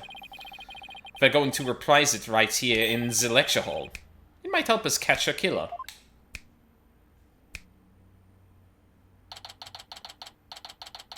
Are we really, like, flashbacking, essentially, to Apollo Justice here? That's kind of fun. God, we really are. Alright. Reenactment. Right, the stage is ready. And you, Her Forehead? Ready to rock? No, the defense is not ready to rock. Too bad. You saw the actual mock trial earlier, right? Just relax, you'll do fine. Besides, we have the script right here. Junie's masterpiece. The one everyone's been talking about. Yeah, and there's only one in existence. I borrowed it, if you will. Wait, you stole that? Now, Fraulein, we'll need you to play the part of the defendant. Bleh. We'll need you to play the part of defendant and judge as per the script. Okay, got it. I've only read the case outline so far. I don't know how it actually turns out, so I'll treat this like I'm prosecuting a real case. It'd be fun if they use the AJ OST for this bit. Yeah, that would be cool. You, Her Forehead, will play the part of a fledgling lawyer, a role you were born to play.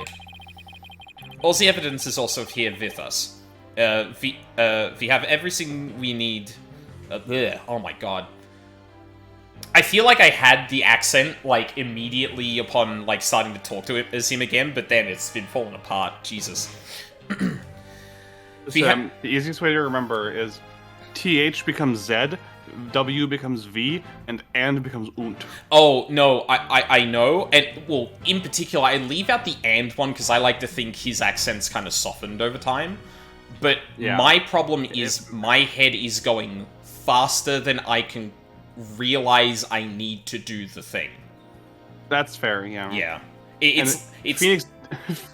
Phoenix did call his accent affected in Apollo Justice. So. It's true, yeah.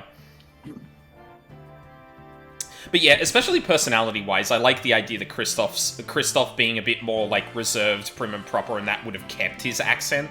Whereas, like, Clavier, especially being a bit more worldly with the music and whatnot, his accent would have softened and just become a bit more... Yeah, a bit less German specifically over time.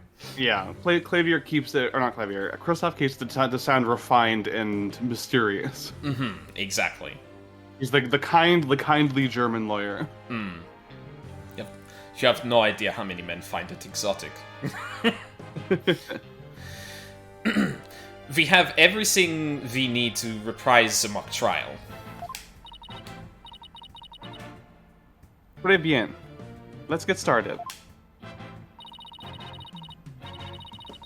Defendant/Judge Destinies Sykes is psyched and ready to rock. Court is now in session for a reenactment of the mock trial. Or what I'd like to call the mock trial. Oh, that's cute. Yeah, a double mockery perhaps, but the trial is still a trial. Achtung, baby. It's no holds barred. Let's rock. I'm convinced that they made him German solely because of the U2 album Achtung Baby, and they've been referencing it as much as they can ever since. Absolutely. Athena, how did you make that noise with your fingers? No, that's oh my god, I forgot his name. Necklace. Manfred von Karma? No. The robot on her necklace. Oh, Widget. Widget, thank you. It was Widget. Widget made that noise. Widget did the dub. Yep. Can't we take it easy today? Objection! Absolutely not, Apollo. May just be a mock of a mock, but there's only one way to compete. You play to win. So remember, each time I catch you slacking off, I'm holding you in contempt of court. Great. The judge that voices her own objections and abuses her judicial powers. Awesome. I hate it here. Summary of the facts. Actually, hold on a second. Did we get anything else added? Oh no, we're probably about to just add all that now. Yeah.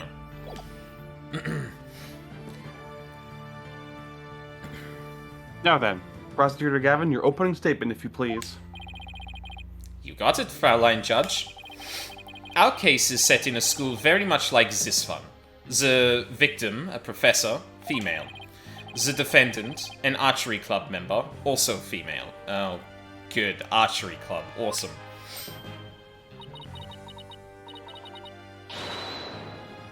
Oh me, oh my. I'm innocent. Innocent, I tell you. She does the coughing. Yeah. That's some seriously bad acting, Fraulein. Anyway, the victim's body was discovered in the middle of the quad.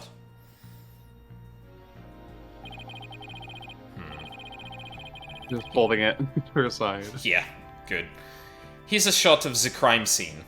Ironically, it was Professor Court who posed as the corpse. Herr Forehead, how did the mock trial participants react to this photo? Mr. Newman was surprised by what Professor Court was wearing. He reacted with, "Oh, the green sweatsuit."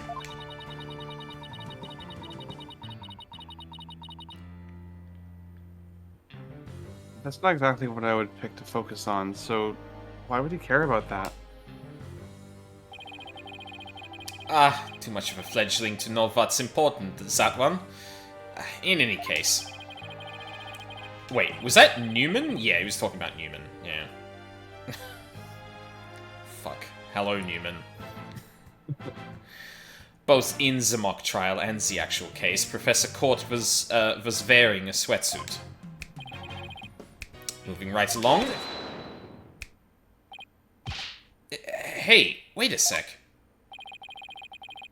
The body was discovered in the same area as the mock case, although there was a stage.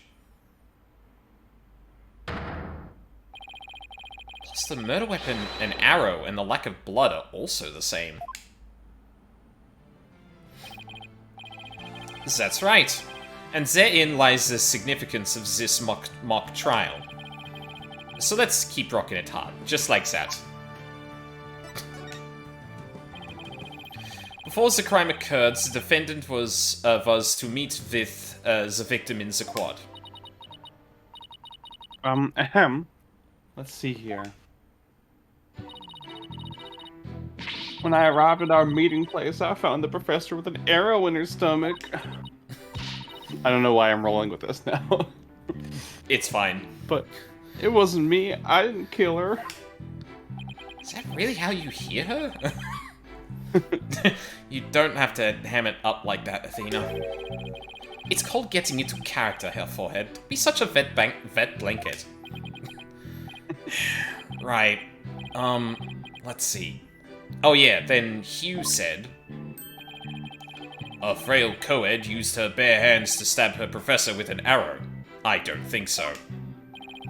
At the time of the murder, a male student was seen, holding a bow in the archery club room, which has a clear view of the quad. He shot the arrow into the victim before my client even got there.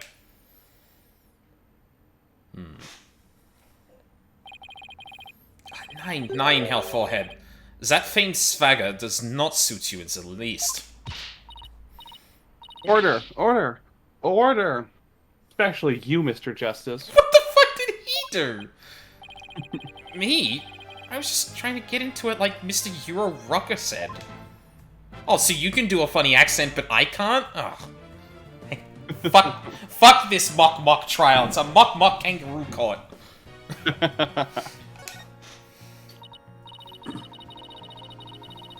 So, the victim was shot from the archery club room before the meeting even took place. Hence, the defendant could not be the killer. That seems to be the defense's assertion. It's really interesting that rather than doing like a, what am I trying to say here? Where, like, instead of going through the motions and, like, just, like, reading the script, we're actually framing a lot of the getting the player up to speed with the circumstances of this via an actual trial. Well, the same framing as a trial. But that we're not using this to establish the actual things that happened, but rather the basis for the thing that happened, which we then need to unpick during court and say, like, well, you know, there's this script, but, like, there are all these differences, so that doesn't seem to line up. Ergo, this case is a lot more complicated than it looks on the face. It's an interesting way to go about it. Prosecutor Gavin, do you have any objections? The autopsy report notes that the edges of the victim's wound were unusually ragged. Could such physical trauma possibly result from an arrow shot from a bow? 9. I believe the victim was impaled with the arrow by hand, post-mortem. In short, the real murder weapon was not the arrow at all. When Robin was prosecutor, he had a tough time determining the real murder weapon. Well, he's just a student, so a warm-up act, while I am the real deal, the headliner, so to speak. The true murder weapon was most likely the awl that was left in the art room. An awl? What's that? Or, I mean, an awl, you say? What might that be? No, Athena, it's like, what's this newfangled awl I've been hearing about? It's a kind of tool used for poking holes in paper, wood, and other materials. It's kind of like an ice pick.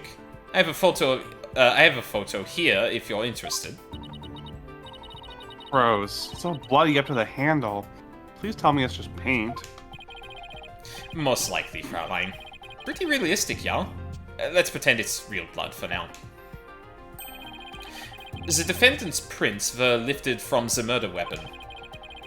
Furthermore, traces of the victim's blood were discovered in the art room. That's where I believe the murder actually took place. So the question now is, how did the body get from the art room to the stage? Body was moved. The murder took place in the third floor art room, but the body was found in the quad. It must have been quite a chore moving the body all that way. Not at all. There's a maintenance area and storehouse right outside the art room. And a cart used to carry balls around was found there. Oh, I think I've seen one of those before. That's a pretty big one. A jumbo, yeah? Big enough to fit a person, or body, in it. The defendant dropped the body from the art room window, then moved it with the cart. That is how a high school girl could easily move a body all by herself. You don't say. Objection! A body dropped from 3 stories up would show signs of massive blunt force trauma. Objection! That may be true, but you failed to account for the large high jump mat in the storehouse. A body dropped onto such a mat would show no signs of blunt force trauma. Yikes. It's almost scary how similar this whole case is to the mock trial proceedings.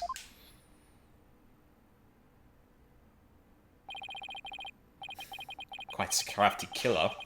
In an attempt to cast suspicion on the archery club. They moves the body to the quad where it could easily be where it would be an easy shot from the club room. Then the killer fakes the murder weapon by inserting an arrow into the owl's stab wound. Sounds like he has only high praise for Ginny's script. Were there any further arguments from the defense? Nope. It seemed like the teacher who was playing the judge was satisfied too. Time for the finale then.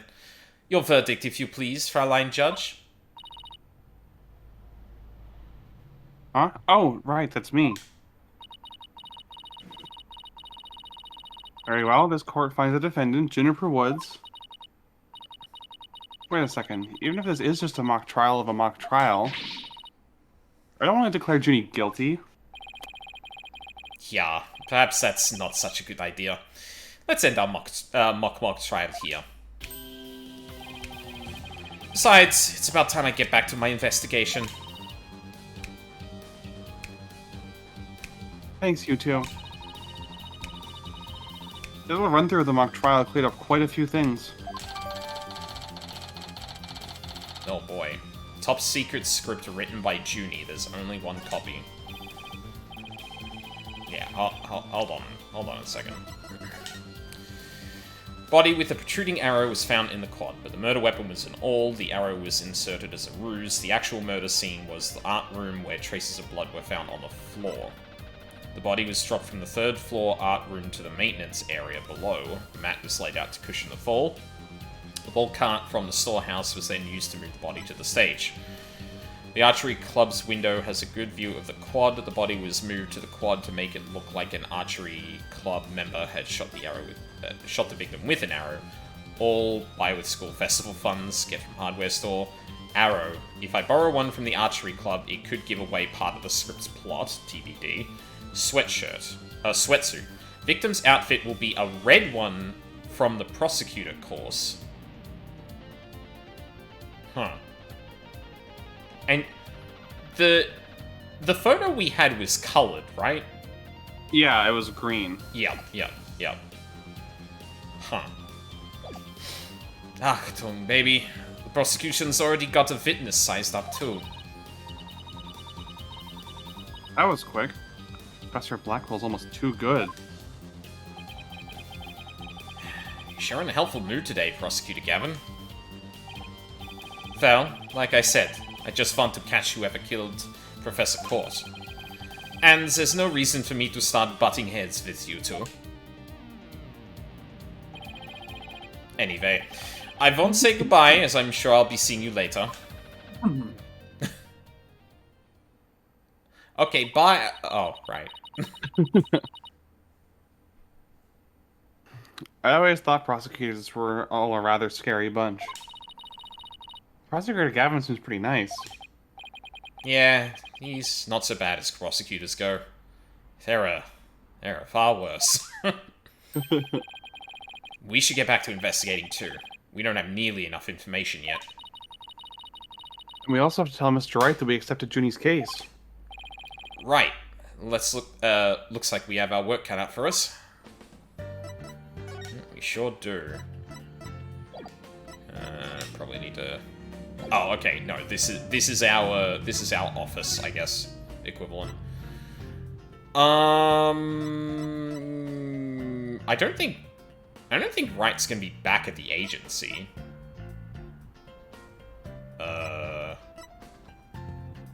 I guess we could go back and... Oh, yeah. Wait a second. Hold on.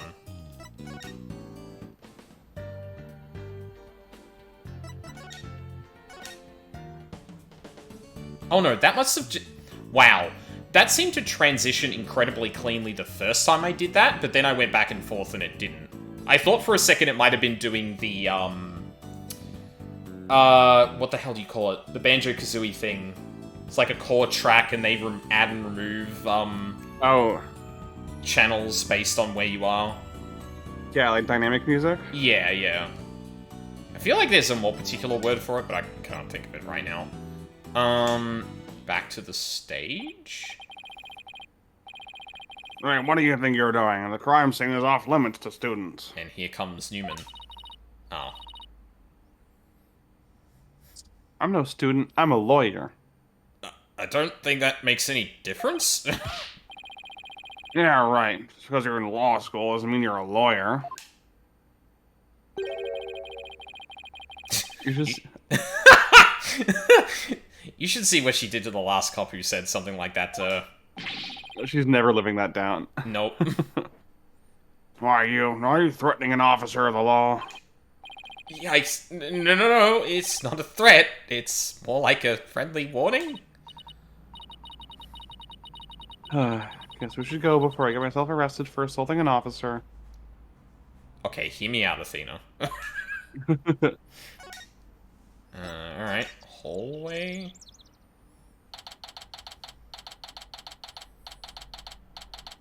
Just to tears. I think it's Justitia. Justitia, you're right. Yep. Why the fuck did I say it like that? God. Ah, Mr. Wright. Oh dear. I heard they arrested your friend Juniper. Yeah, Detective Fulbright just took her in. I refuse to believe that one of our students is capable of murder. We must prove her innocence by any means necessary. The end justifies the means. What do you mean, the end justifies the means? I, Professor Means, always say what I mean, and I mean what I say by all means. Here at our esteemed academy, we train our students to produce meaningful results. You believe in Juniper's innocence, do you not? Of course I do. Juni wouldn't even hurt a fly. Precisely.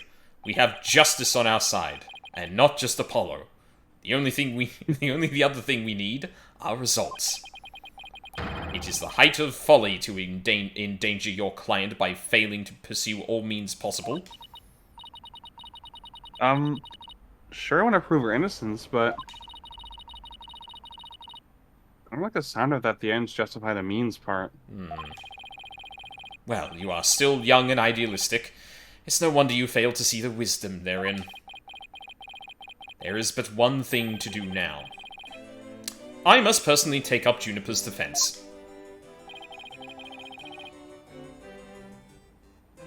You're going to take her case, Professor Means? I may be a professor, but I am still licensed to practice law. In fact, I have even battled Professor Court in court. No kidding? So you guys were rivals or something?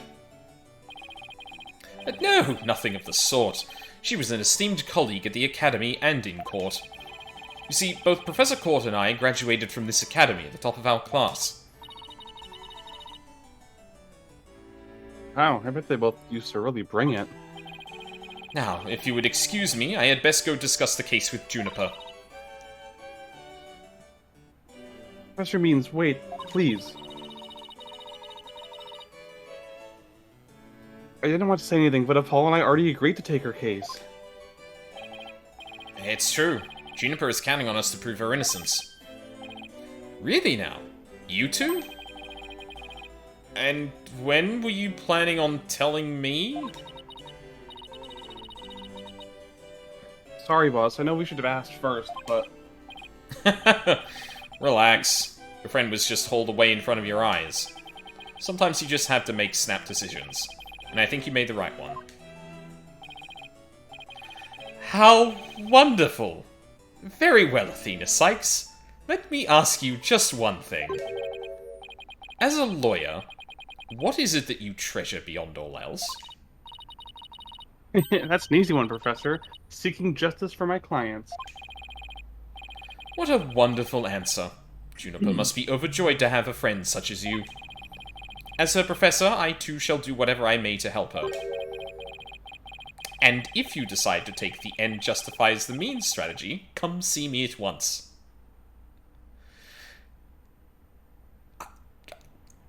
Rancid vibes from him all of a sudden. Kind of crazy. Bender voice, you should say something different. Yeah. He's opening his checkbook. It's like, all right, who do I need to bribe? Just tell me, give me a name. I'll do No, it. he starts like wielding his like little staff thing like a mace. Like just point me in the right direction. And I'll show you some means that'll justify your end. Let's hope it never comes to that. Now, if you would excuse me. Oh, time's a-wasting. You better start investigating and fast. But first, how about I tell you everything I know so far? Yes, please. About the murder.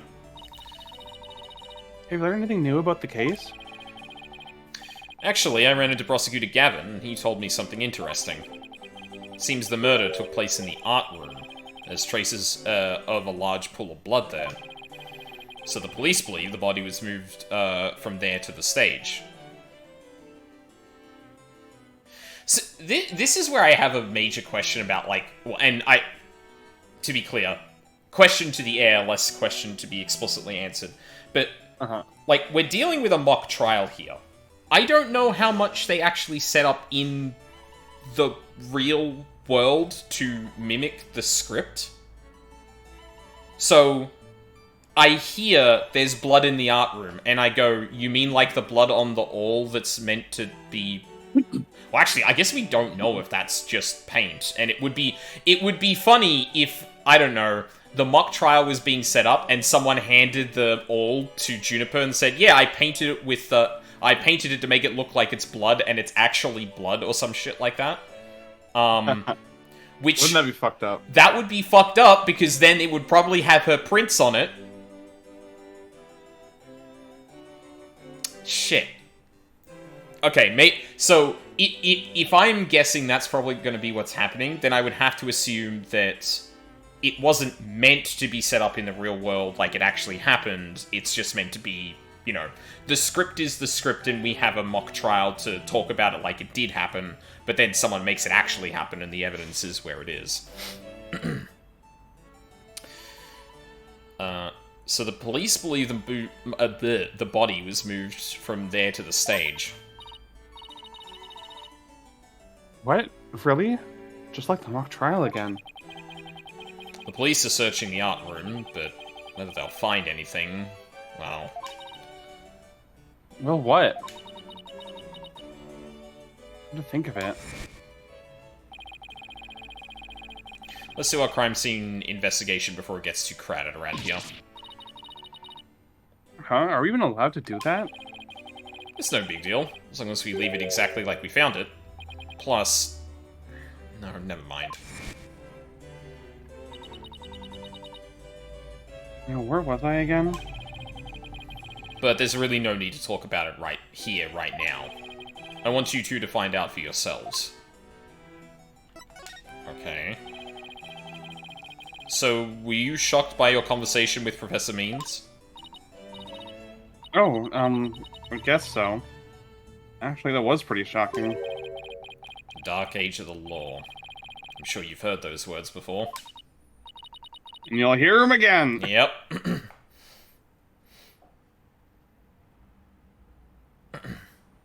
Sure. Many, many, many, many times. Mm-hmm. Prosecutors file false charges and lawyers fight back by fabricating evidence. There's a lot of that going around these days. But the question is, how is it related to the case at hand? Training students to produce results. Oh. Right, by any means necessary. That is the school's policy. Well, that in and of itself isn't a bad thing. Right. As long as those results come by fair and honest means. Oh, but what was it that Professor Means said? The ends justify the means? Damn. To survive the dark age of the law, you must use any means necessary. Fabrication of evidence and false charges are unavoidable in the quest for results.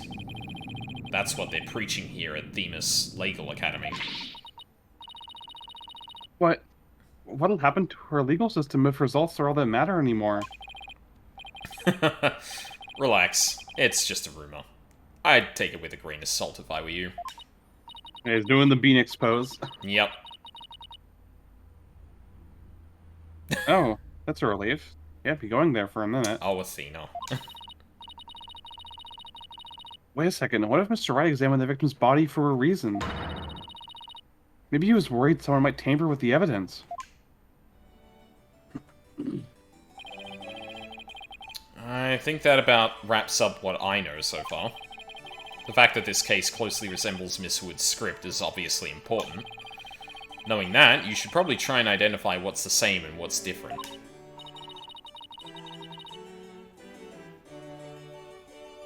Okay, I'll try talking to as many people as I can on campus. Hey, do you know about the murder? The what? Maintenance area.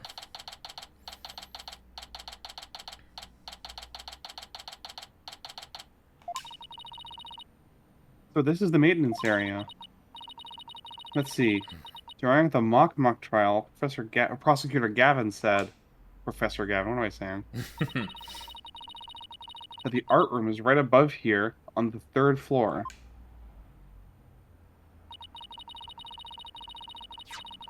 And that the body was dropped from there onto a high jump mat from the storehouse. Right. And then he claimed that the body was transported to the stage in a bowl cart. And then... Hmm? Someone else here. Look at that cat. Hey, it's Robin. Whoa! You scared the crud out of me! Yikes, right back at you. So, what are you doing out here?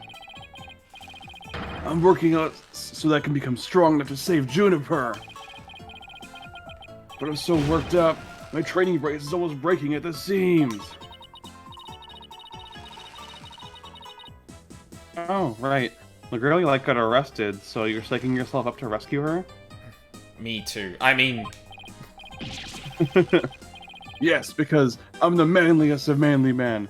That's why I work out with this manly brace. Except that I hear some discord in that manliest of men's voice of yours.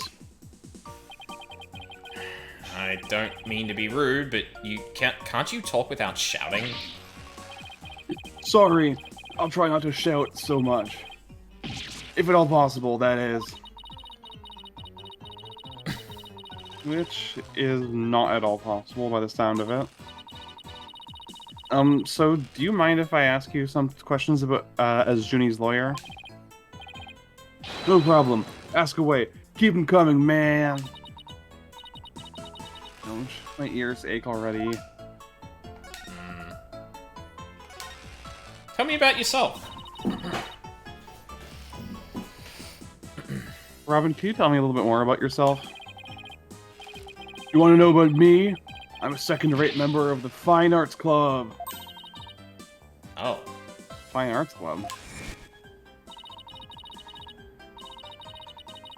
It's like broken pottery or plaster. Maybe this is the source of that noise we heard. There were supposedly 2 statues on this stage. I seem to recall hearing that a co-ed from the Fine Art Club had made them. 2 big banners and a pair of wicked statues. This is just an illustration, but it's not half bad. Wicked statues? Wait, are these supposed to be you and Mr. Wright? Bingo, Fraulein. And they were so big and magnificent too. What a terrible waste. Hi, Charles. Oh, Charles. Say, did you create those big statues by any chance? You bet I did. Both of them. Put my blood, sweat, and tears into those things, man.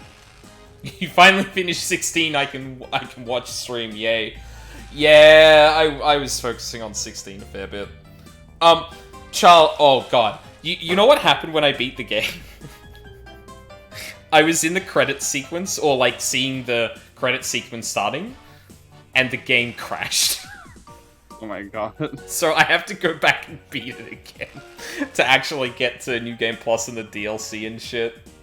So yeah, I am taking a little bit of a break from 16, Charles, but I will be back to it for the DLC at some point. That is a video game. Video game as video game. Yep, I'm not saying shit. I've heard 2 things about that game. Holy shit, the boss battles are amazing, and oh my god, the writing is fucking weird. Yeah. Yes. I will say, the only thing I will say is there are a couple of things that really bothered me, and one of those things turned out to be a thing the narrative played on. And I think that was really cool, but there is a massive fucking problem with a particular character, how a particular character is handled, in my opinion. But yeah. Interesting. Yes. Very interesting. Did you do this line, or did I... Yeah, I did it already. Okay, yeah, cool. Must have been terrible seeing them all smashed up like that. Nah, I couldn't face Professor Court if I let something like that get me down. What do you mean? Professor Court was the Fine Arts Club advisor. She was all about truth and beauty, man. I also appreciate they've been changing the objects in his hand, though. That's good. It's nice, yeah. Yeah. Again, something that is far easier to do with 3D models than it would have been with the 2D animation. Right. She always said, the only good result is the truth. That and... only lawyers seek the truth through legitimate means produce worthwhile results. Is that right? Oh, excuse me. Yes, I'm totally on your guys' side. She must have been an incredible woman. Yeesh. Call me loud when I practice my chords of steel. I see we're already putting court and means against each other here. Can I make a crude joke? Sure. Athena hears about a beautiful and righteous woman and gets so bricked up she almost passes out. Yeah. I think I have COVID. Yeah. So she was hot, she was older, and she had really good morals? Fucking hell. Excuse me.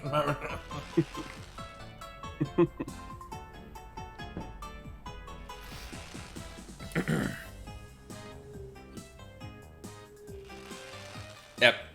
It definitely feels like it definitely feels like someone was like, "Yep, no, I know how to write this woman." And was like, "Yep, no, great job." Oh man, why do I have to take the prosecutor course? I mean, how am I supposed to save Juniper from studying to be a prosecutor? Don't worry, I'll clear Junie's name, you'll see. The 3 of us had a dream. We swore we'd make it happen together. Prosecutor, lawyer, judge. 3 of us would hold fair and honest trials. Prosecutors have done defense before, you know. Yeah. Fucking Edgeworth just being like, "Oh my god. Is this really how Phoenix feels every day?" No, not the pot. Dark age of the law? Ha! You were gonna put a nail in its coffin, man. Wow, you guys swore to do that? No, that stupid school rule had to ruin it. School rule? Which one? Anyone with a prior conviction, no matter how minor the offense, they won't be allowed to graduate from the stupid holier-than-thou school. That seems odd. Well, welcome to the job market, Robin. But for a school?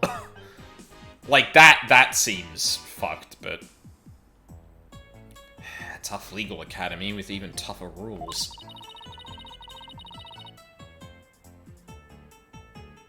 Junie will never become a judge unless I can prove her innocence.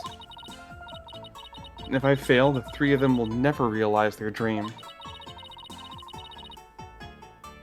It's like someone put pressure on my pressure.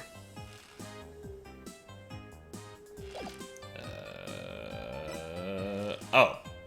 Just ended the conversation. I'm just gonna throw stuff at you now. Oh, damn it. I was actually gonna throw the arrow at him and say think fast, but... Athena fumbles and accidentally pulls the wrong evidence in her pocket. Yeah. Oh, that paper. Yes, I meant to show you the paper. So, Robin, is this article true?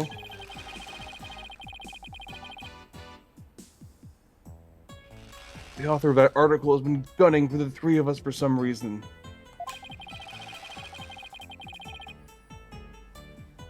It's been nothing but trashy articles like this as long as I can remember. Why was that at the crime scene? Or at the scene of the...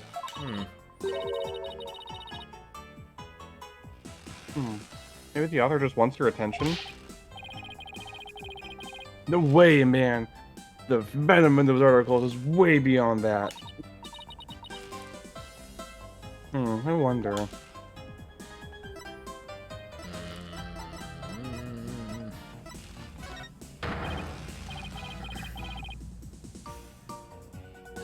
Whoa, did you make that? Let me fire it up in the kiln for you. Just give it to me and I'll take care of the rest. It's made of flammable materials. I think I'll pass on the kiln firing this time. Whew, dodged a bullet there. Oh, probably evidence that he can't, yeah. Oh. Whoa, deja vu, man. It's like I can almost taste my near victory again. But no, the final showdown was canceled because of that murder. This topic sure seems to strike a raw nerve. I hope it doesn't come between you guys. You kidding? Our friendship is like a diamond, only tougher.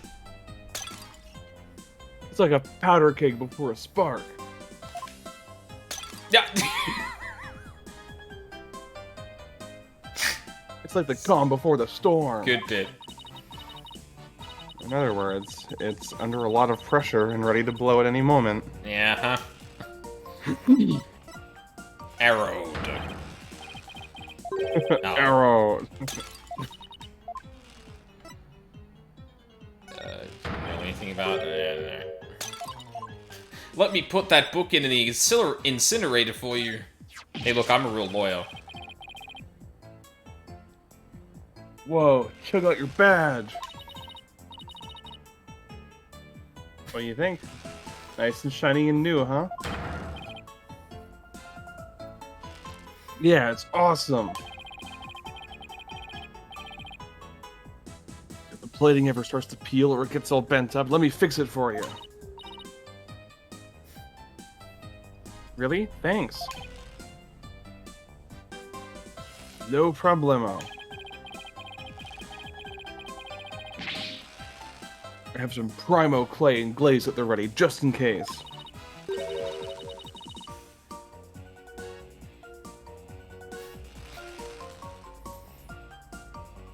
Hey, what does clay have to do with my badge? Athena, I don't think you should give this man your badge. Alright.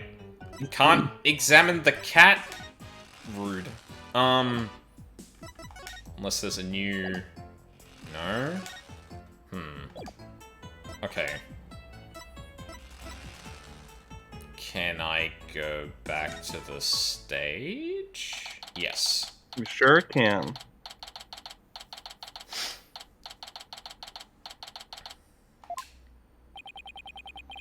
I thought the area was cordoned off. Hey, the police are discussing something over there. Ooh, I know. I'll just quietly sneak over for a listen. Here goes. It's just a gangly tall woman just, like, creeping over, like... like that... Sneaking like sneaking on tiptoe like in a cartoon. Yeah. And then hiding behind something that just doesn't hide her at all. Athena, what should we do? What the fuck? Ah! Ouch. Who put this stupid box here? Wait. Ah! Apollo, this box, there's What now?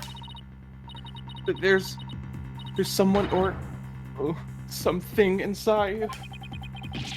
Oh, don't let it be a Ah, you son of a bitch. I see what you did there.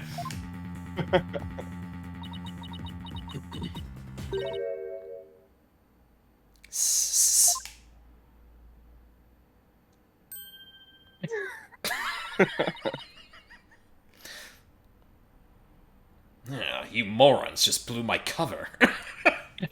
Fuck it. Yeah, I'm taking this one.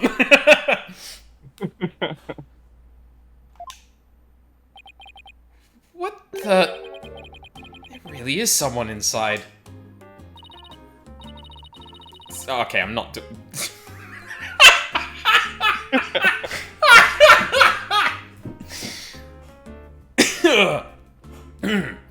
That someone is me, Miriam Scuttlebutt. And I'm a senior in the judge course. What's with the box? Oh my god. That's her laugh. That's just how she laughs. Oh, that's cute. I like that. Yeah, Fuck. Well, okay. Here's I don't know if she ever appears outside of the box, but my rule is gonna be if she's in the box, she sounds like Solid Snake. Otherwise, I'll give her a different voice. It's the fate of we who live in the shadows. There's a very good reason why none may see my face by the light of day. Wait. For the record, because of the way her personality is, I always imagined her having a voice like Peridot from Steven Universe. Oh, yeah, I can see that, yeah. Absolute fucking goblin of a woman. Yep. Which the idea that she would be imitating Solid Snake in that, it's a different genre of that energy in my opinion. I think that works. Wait, if you're taking the judge course, did you write a mock trial script too? You really want to see my script that bad? Well, you better watch out. Read it without my permission, and you'll wish you hadn't. Who cares? I'm sure it was rejected for a good reason. Oh my god, Athena! Jesus! That's... Oh, I did not expect her to be that, like, direct of, like, yeah, I bet it fucking sucked. Like, damn! Alright, let's start the conversation with her, but...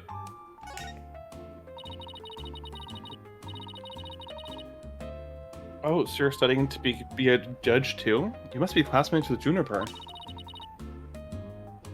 Are you a friend of hers? Juniper? Sure, she's my friend. That's why I'm gathering info. Now, tell me all you know. You know, for tomorrow's trial. For tomorrow's trial? What are you talking about? I'm gonna take the stand, naturally. Okay, yeah, so that means the box is gonna get blown off at some point. If you're appearing on the stand, then your character design gets compromised at some point. It's a rule. So, the witness for the prosecution is some weirdo in a cardboard box? What? What the hell? Okay, first off, the color change on the box? Ugh. I hate that. It's sweating. Also, it's a moist box. Yeah, ugh. I haven't taken this box off in a week.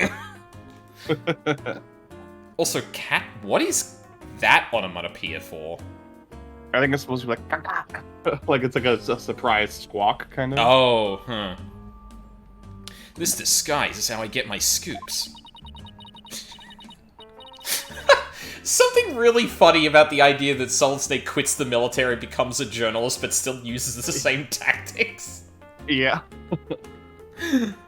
But you're right, it's me. So tell me everything you know for Juniper's sake. Wait a second, Miriam. Repeat what you just said? A lawyer with brains as bad as ears. Poor Juniper. I'm taking the stand tomorrow. Tell me everything you know for Juniper's sake. Clear enough for you this time? I thought so. Athena, my bracelet's reacting. Really? That means a lie already? That was quick. Perceive. I don't know if Barry still has... Oh, he sure does. Oh my god, where? Okay.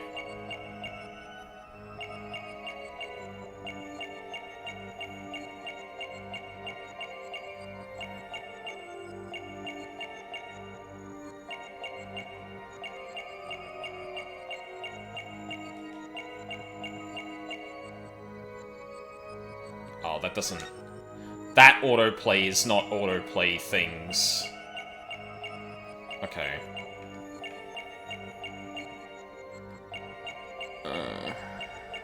What else can I see of her?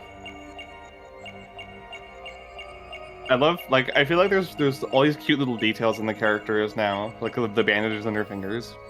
Yeah. I think that might be it. That's strange. You suddenly tightened your grip when you said, for Juniper's sake.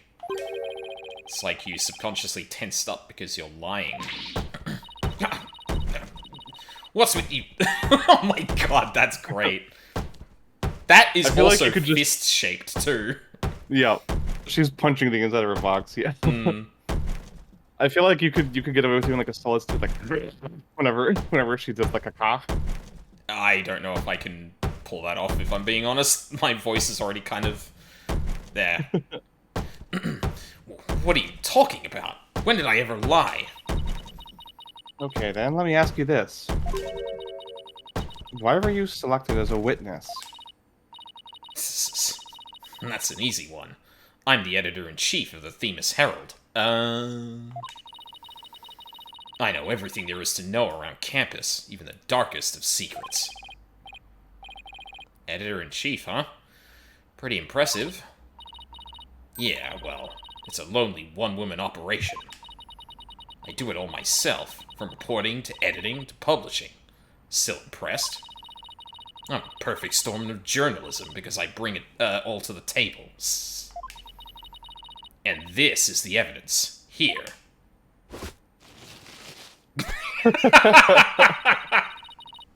Awesome. An extra... God, she's such a bitch. I love her. Yeah, awesome. I love this character. An extra edition of the Themis Herald, published to coincide with the mock trial.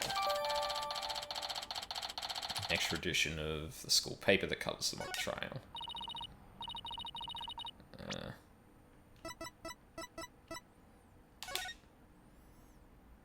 An unceremonious cancellation. Oh! That's interesting. Why are your hands glowing, Newman?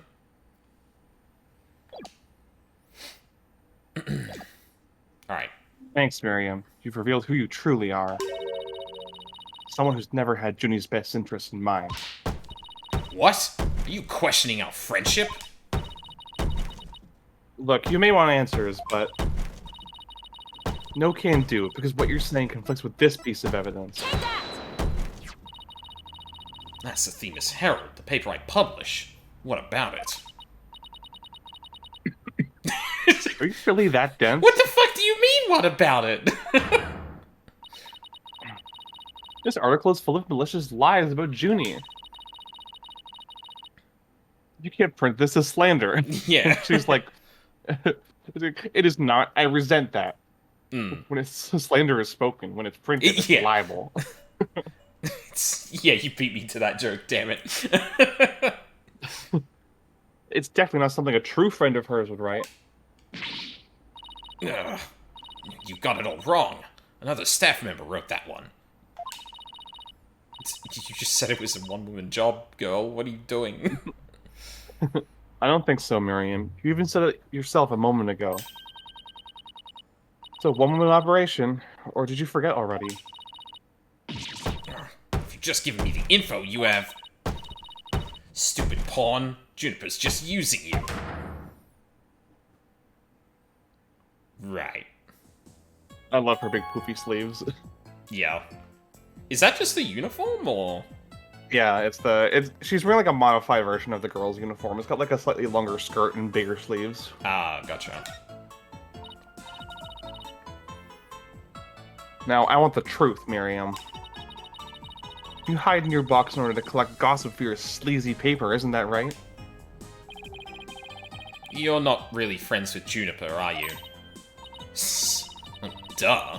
She's a target of my scoops. My readers demand dirt. Extra, extra! The dirty little secret of the squeaky clean student council president. Very little secret.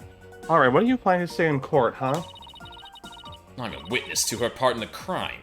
I'm going to tell it all in a shocking expose. The end justifies the means. That's my brand of tell-all journalism. The end justifies the means. Wait a second. You're gonna be hearing that phrase a fucking lot in this. Yep. I can already tell. Might take a little break here. This is probably the best place to take it before going further, I think. I don't know if I regret giving her the solid snake voice, but it's funny. It is funny, but if it's hurting you, you know, it's Oh. you can just No, it's not hurting me. It's just like I need to make sure I keep drinking water. That's all. okay, good. Yeah. It's hitting. I just hoped you weren't suffering for your art. Well, if it gets to that point, I'll change it. That's perfectly fine. But like, yeah, just like given the energy of this woman has displayed so far, I'm like, there was probably better ways to do this, but nah, it's funny now. Hold on, I think there's an achievement you can get here. Before you finish talking to her, you can go back and present Phoenix with the newspaper she just gave you. Oh, really? Okay, let's do that after the break then. Cool. Alright, we will be back.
Back.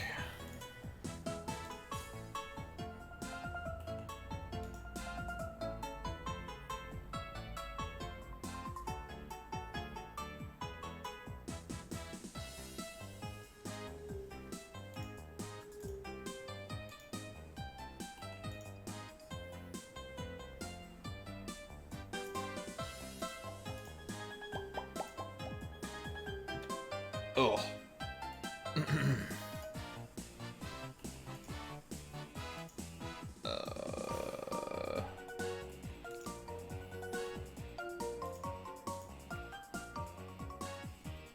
Ooh. Better pin that to answer that later. Sorry. Probably a bad idea to just look through my emails on stream, but something caught my eye that I'm glad that I caught at the very least.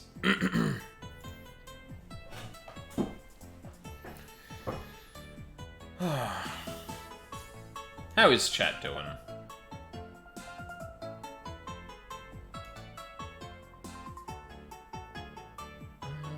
Oh, wait, I shouldn't turn that off. We're not quite back yet. I'm waiting for Mina still.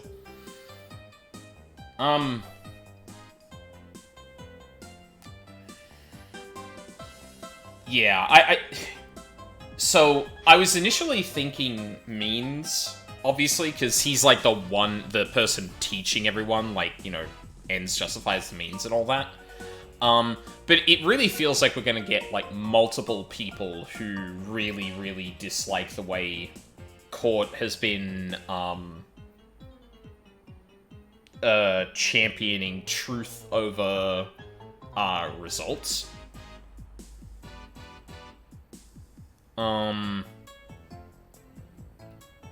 But yeah, I don't know if I actually have a suspect yet in mind. Because it could be one of the two in the triangle. It could be Means. I don't think we can use our knowledge of where we were at certain times to deduce it because the body was killed somewhere else.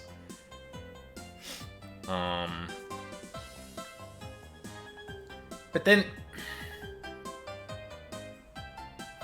I am also curious, A, why the paper was at the scene, and B, why the statues were broken.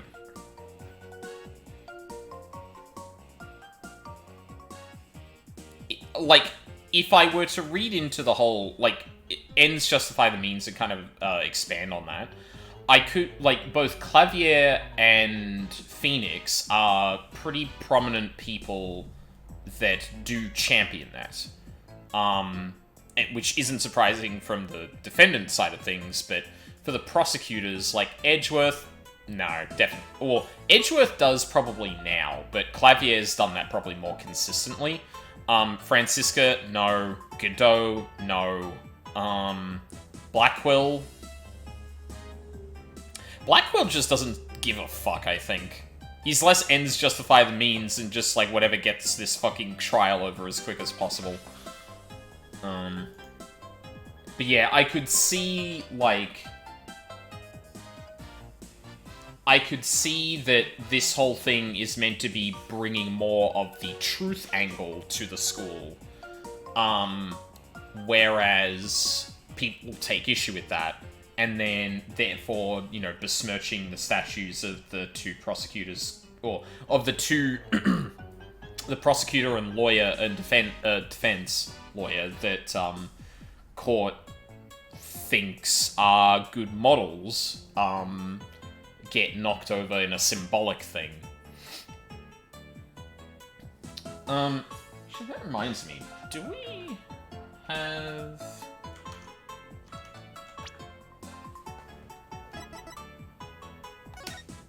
Yeah, and there's rubble on it. So the paper was there, and then they got knocked over. Well, and then that one got knocked over.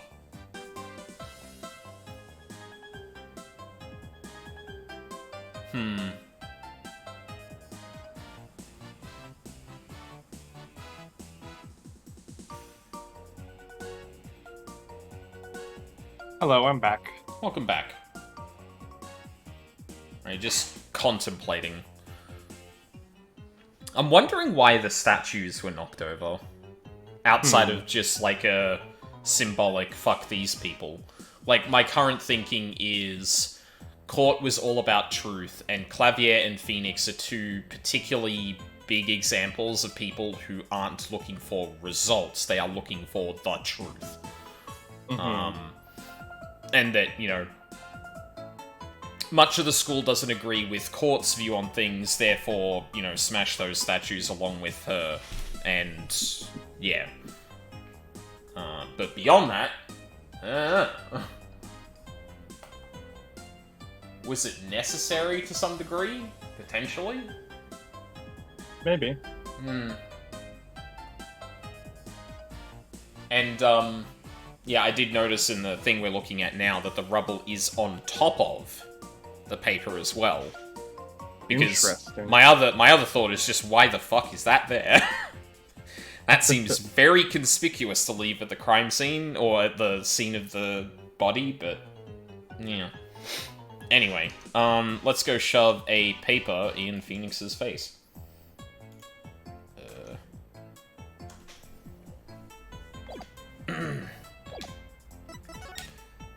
He was in the hallway? Yes. Hey, Phoenix, look at this.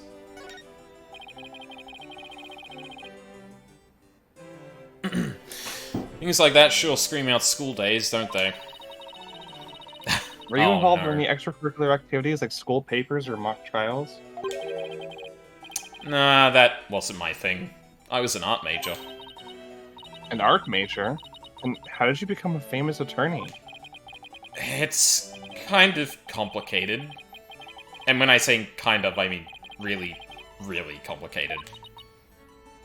I'm fucking following Yamazaki around like Steve Wozniak followed Steve Jobs around and be like, acknowledge Mia, say her name, say Mia Fey. I know you. I know she came to mind for you, and you're not saying anything about it. Say her name. Yeah. Oh. Now that I think about it, it is kind of strange that we always kind of focus in on Edgeworth and Larry's involvement in that, and much less Mia's. I think the story of Phoenix thinking, oh, I should be a defense attorney, gets a lot more play than the woman that actually saved him from being convicted. Or, like, saved him from fucking Hawthorne. It's like, yeah. You must really mean it. I'm picking up a lot of complex emotions in his voice. School days. That's neat. Curious, like, yeah, if you end this conversation with Miriam, things must progress, and then maybe you don't get the opportunity to present it. Yeah. In this dark age of the law, many of us embrace Professor Mean's methods, even future judges. I've even adopted an ends justify the means brand of journalism, which includes...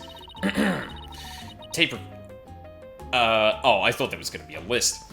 Tape recorders secretly hidden all over our campus. Secretly recording every last word without anyone being any the wiser. Privacy issues? Girl?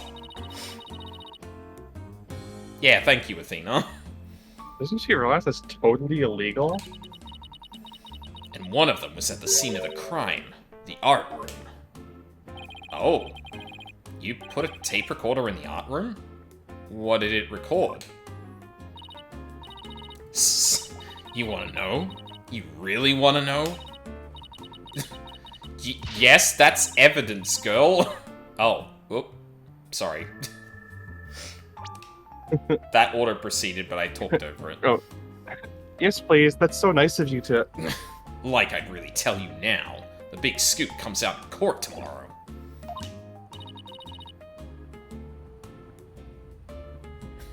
You're so mean, Miriam. According to my evidence, a fatal fissure had opened between the three of them. Who? Junie, Hugh, and Robin? What do you mean by fatal fissure? A rift in the trio. Juniper, Hugh, and Robin used to be best of friends. Used to be. They still seem to get along fine to me. I sense some discord, though. You don't know anything. Professor Means has his followers and Professor Court has hers. Their influence is inescapable. Are you implying that one of them adheres to the extreme idea that you and Professor Means have? But why would anyone follow that philosophy? How could you possibly understand? You're new around here. Miriam, wouldn't you feel better if you came out of the dark and into the light? I can see fine in here. You'll be the one seeing the light in court tomorrow. Besides, I can't let anyone see my face. You realize I just confessed to a whole bunch of spying, right?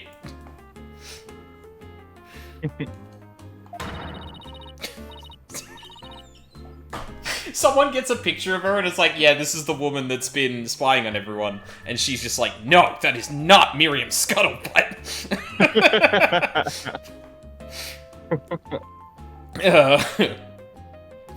Then you'll realize how guilty Juniper Woods really is.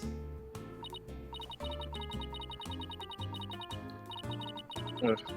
I have to cross simmer tomorrow, but I don't know where to start. Well, let's at least take care of whatever we can today. You're right. Let's see what else we can find out. Alright. Goodbye. Well, if I am to get... Ah, maybe you can present that to him.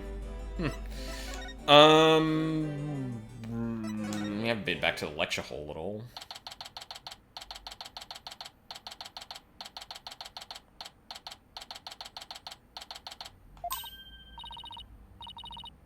Look, there's Hugh. Hey, Hugh. Oh, it's you two. Do you want something? Did you find anything? You said you were going to do some investigating of your own. Nope, nothing yet. I'm afraid it's not looking very good for Juniper. You don't really think Juniper could have done something like this, do you? Only the author and the victim knew the contents of the script. Both the stage and the art room were in the exact same stages described therein. Nobody could mimic the crime like that unless they'd already read the script, or wrote it. What? Look, Professor Means is better able to handle this than you two, so just leave it to him. There it is again, picking up some discord in Hugh's voice.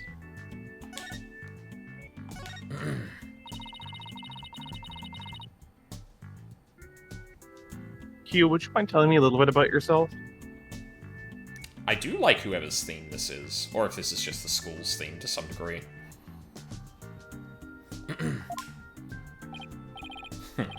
Whatever. I'm 6'1", and under this uniform, I'm 100% lean muscle. That is too much info, my dude. My grades are outstanding, and I'm the ace of the archery club. Needless to say. I never miss my mark. Oh, and I'm incredible. Okay, that was a bit ham-fisted, but... How can you even say that with a straight face? Because I'd be bragging a lot more if I wasn't. Those around me called me a genius, but I pay them no mind. When it comes to tests,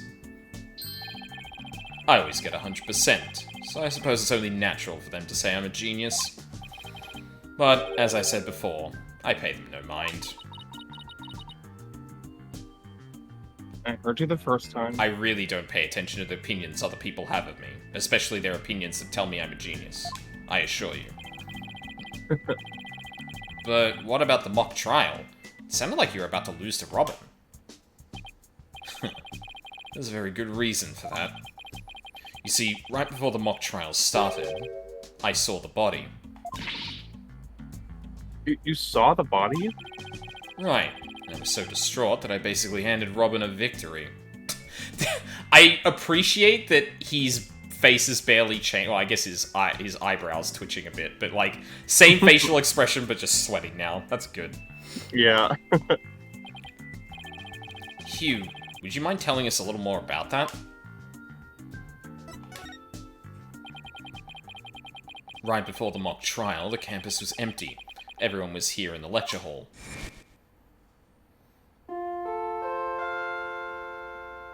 Your attention, please. This is an announcement from the mock trial committee. The mock trial will begin shortly. All students and faculty, please proceed at once to the lecture hall.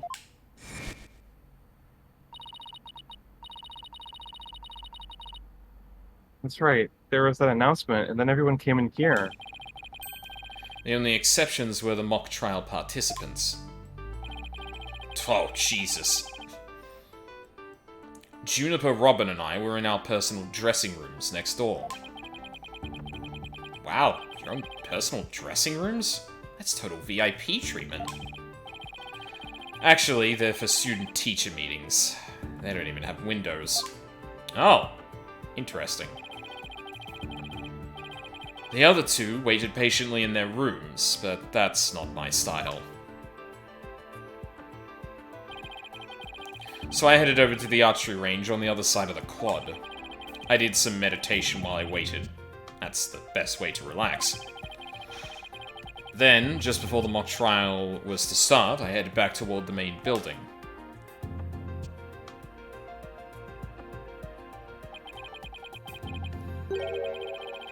As I walked across the quad, I passed in front of the stage. So that's when you saw the body? Why didn't you report that? Right, it was quite a shock. As much as I hate to admit it, my legs were shaking. I could have easily beaten Robin if it hadn't been for that. Wait, hold it right there. You went through with the mock trial even though you had just discovered a body? Why didn't you tell anyone? I mean, we're talking about someone getting killed here.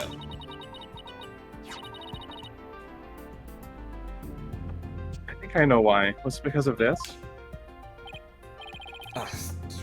Where'd you get that?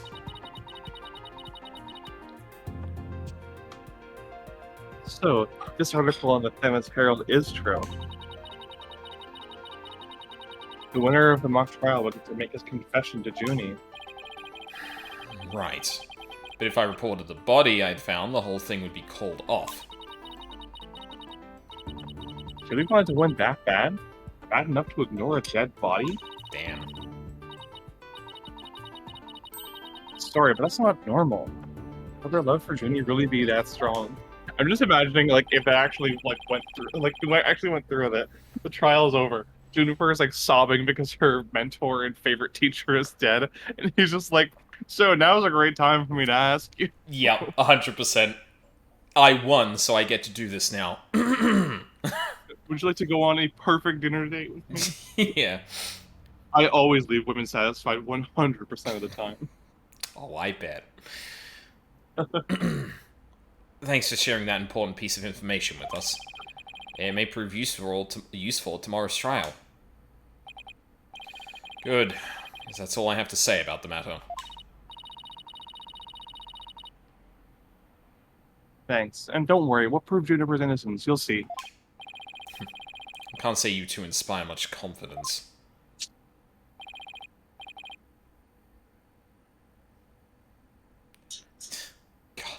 God. Okay, Athena, what next? Well, I think I've talked to everyone who's somehow linked to the case. Okay, maybe it's about time we wrapped up our investigation.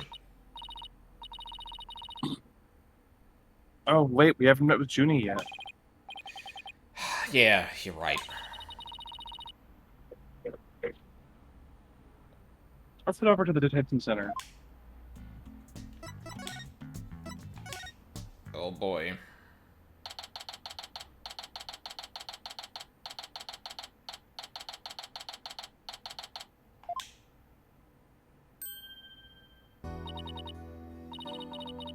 Tina, thank you so much for coming. She called me Tina like she used to. Maybe she's finally letting her guard down. This script. Junie, the crime's unfolding exactly like your script. Any idea what's going on here? We wanted to make it fair, so the script was kept secret until the day of the mock trial. The only person who knew the details were Professor Court and I. Nothing we haven't heard already this so far. However... Yes? What is it, Junie? Well, there was this one article in the school paper. You mean... Oh, that's right, that's you.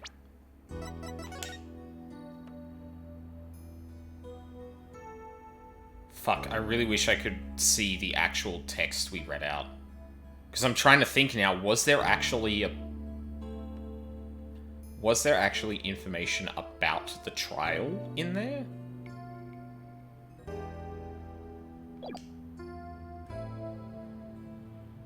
Maybe we'll expand on it. You mean this one? It's more like a tabloid piece than a news article, if you ask me.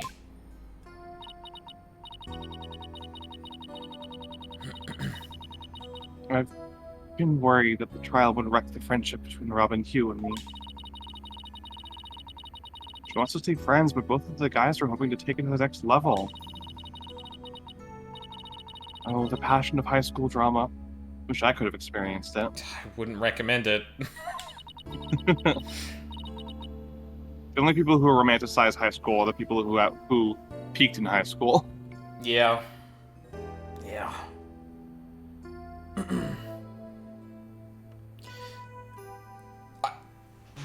Oh, sorry, go on. Right.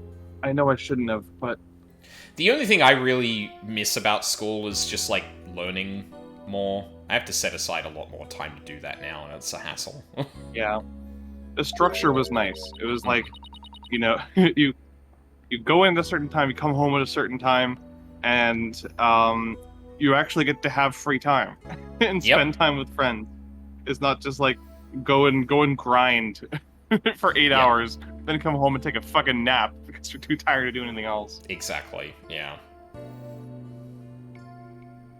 I revised the script to favor the prosecution.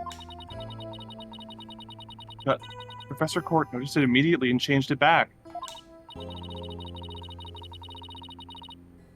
So if Robin had won, Hugh wouldn't have been able to confess his love to Junie. That would have kept the trio's relationship the same. Never knew Junie could be so devious.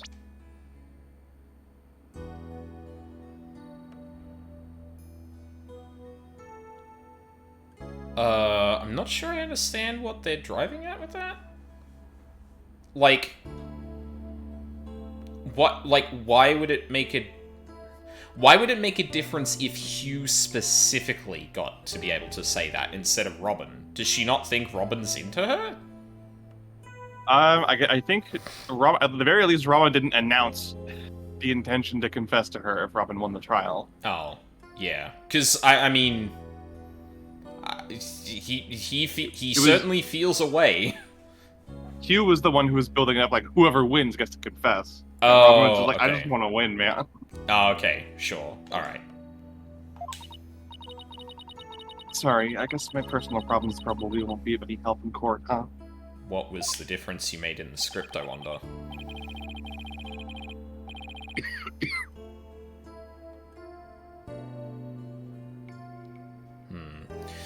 You never know. Help often comes from the most unexpected places. Thanks, Juniper. The all. Give it your all. No, Juniper, not like that! I was wondering about that all you had on when you were arrested. Yeah, okay, yeah. Found this in the suspect's pocket. You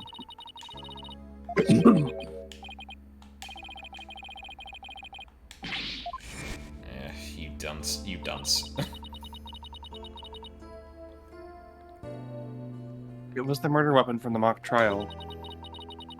Professor Court and I were prepping it in the art room until the day before the trial. I didn't even realize this had it on me until I was arrested. Then we've nothing to worry about. There shouldn't be any way to link it to the crime.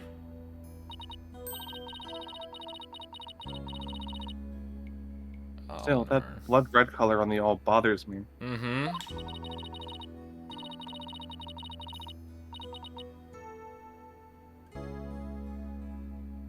Wasn't it just paint or something? I mean, I was looking at it from pretty far away, but... It probably was just paint, but that's what bothers me. It wasn't on the all when we were prepping it yesterday. It wasn't? Then how and when did it get there? Well, before the mock trial began, I showed Thena and Mr. Wright to the waiting room.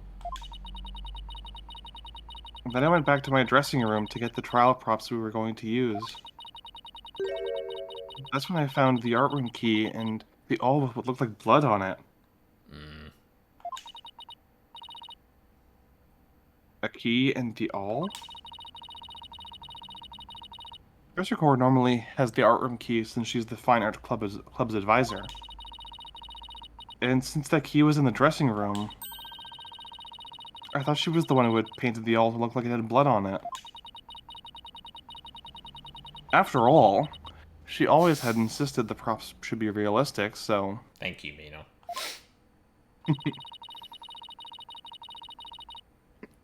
They all suddenly shows up on the day of the trial with what looks like blood on it. I have a really bad feeling about this. Mm-hmm. Me too. But let's not jump the gun on this.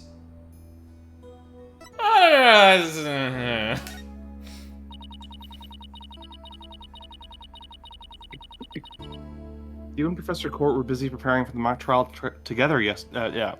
You and Professor Court were busy preparing for the mock trial together yesterday, right? Was that the last time you saw her? Yes. I had left school at around 6 p.m. Did you notice anything different about her? No, I didn't notice anything out of the ordinary. She looked and acted the same as always.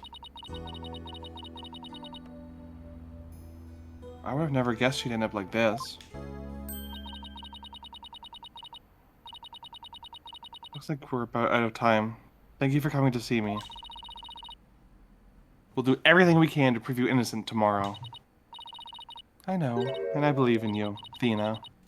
Well, I should go now. Bye.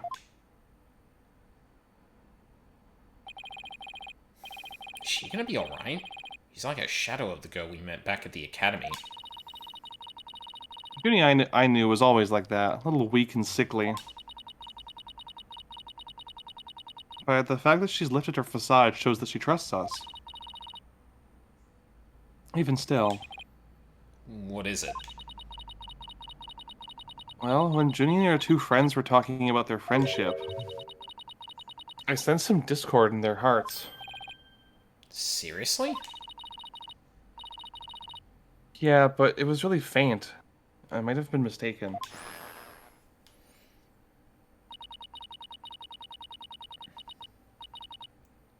There's no reason to doubt their friendship, is there? Don't worry, everything will be fine. You and Juniper are friends, right? You know that friend I mentioned to you earlier? Well, get this. Whenever something's troubling one of us, the other can just feel it. That's real friendship.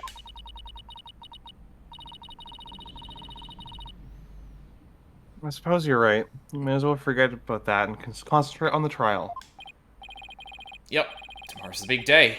Let's sort out what we know so far. Okay.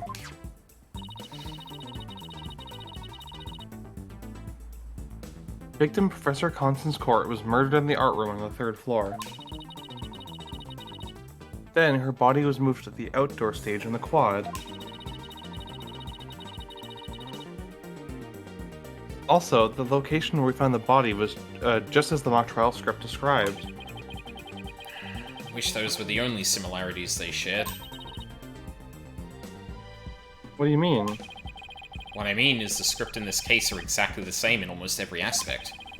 So it follows that the actual trial may very well unfold just like the mock trial did. Oh no. The mock trial ended right before the prosecution was about to win. Well, that's not gonna happen. This time Junie will be declared not guilty. Of course, I intend to get our results the honest way. We can do this. We'll be fine. After all, I have Apollo and he's the king of being fine. She doesn't know, chat.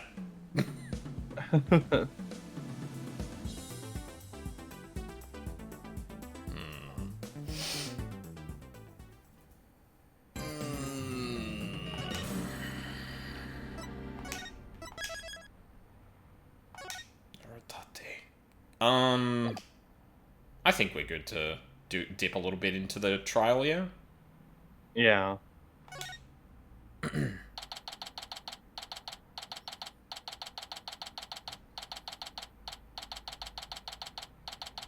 Slowest title cards ever. My butterflies have butterflies in their stomach. So, what's it like to have your very own case for the first time? My heart hasn't raced this fast since I ran that full marathon last year. If it keeps up, you might get a lawyer's high. You know, like a runner's high? Relax. Everyone's nervous their first time. Oh. So, my fears weren't unfounded. After all, today's prosecutor is so terribly brutal. And willing to use any means necessary to win a conviction. There's that, and the ends justify the means concept again. Now that it has come to this, we have no choice but to fight fire with fire. The ends justify the means. Shut the fuck up, dude. Good God, especially with that Me face. too. I wish you'd stop saying that. That's your method, Professor. I'm gonna defend Juniper my own way. But, Miss Sykes, just yesterday you told me... Oh my God. What is it that you treasure beyond all else? That's what easy was, seeking justice for my clients. Thank you. But if this trial proceeds in the same manner and ends in the same way as the mock trial, would you not lose everything you've worked so hard to gain? Well, I'll just have to make sure that doesn't happen then, won't I? That was weird. The text box kind of flashed for a second. In a way I haven't seen it do that before. I thought I missed a text box there. My, but aren't you a stubborn one? Well, I suppose you will have to learn of your own inefficiency the hard way. I'm sorry, are you not fabricating evidence at every single point of your lawyer's career lawyering? It's very inefficient of you, miss. Fucking what the hell?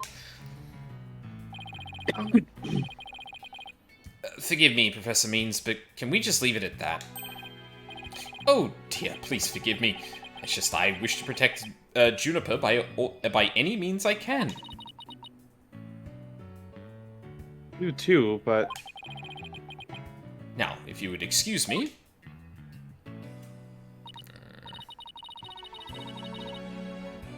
Side-eyeing. Thanks to him, I'm feeling even more pressure than before. Don't let it get to you, Athena. And don't forget to keep smiling. I'll be fine, and I haven't forgotten what Mr. Wright said. The worst of times when lawyers have to force their biggest smiles. Who said that, Yamazaki? Who said it? Taught Phoenix that? Yeah, I'm who chasing said that? you with a I'm chasing with a board with a nail through it. Say your name. Oh, right, it was Godot, wasn't it?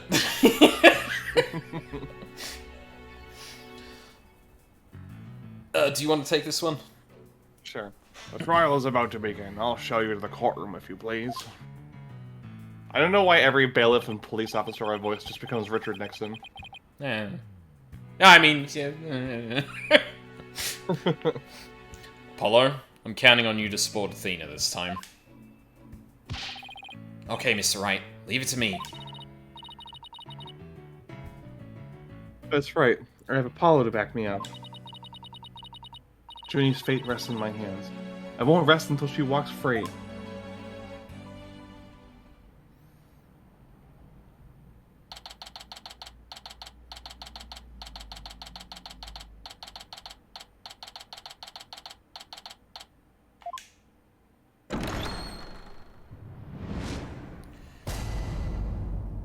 Court session 2. I mean 1. Court is now in session for the trial of Juniper Woods. Athena Sykes, defense team leader, is ready, Your Honor. That didn't sound very confident. You sure you're okay? I'll be fine. Athena, you can't use that on me. I use that all the time. Your boldness. I know. As usual, you want me to deliver the opening statement. Oh. This case is crystal clear. I see no need to explicate it any further. Now, summon the witness. Okay then. Is there something the matter? Please do share your boldness. Whatever gave you that idea? Bailiff, please call our first witness. Now we don't even get an opening statement?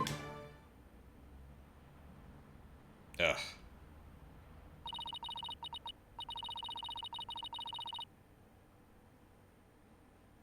Detective Fulbright, he and Prosecutor Blackwell have become quite the team.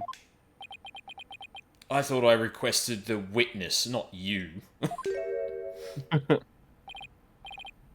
Oh, right. The case brief. Leave it to me. Yes, let the detective in charge, everyone's favorite friend of justice, explain. What was that just now? It's like he and Blackwell are totally in sync. Well, I don't think they're capable of mind melding if that's what you're thinking. He's trained him. Alright, Detective Fulbright, would you please explain the case to the court? Professor Court's body was discovered on October 24th at approximately 2:30 p.m. She was murdered with this all I have here. The victim's blood and the defendant's prints were both discovered on it. Yep.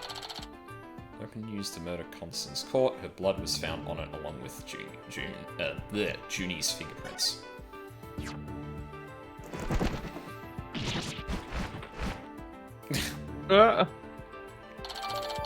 Good taco. Established time of death between 6 and 8 p.m. the day prior. Damn. Cause of death, blood loss from a deep stab wound in the victim's side.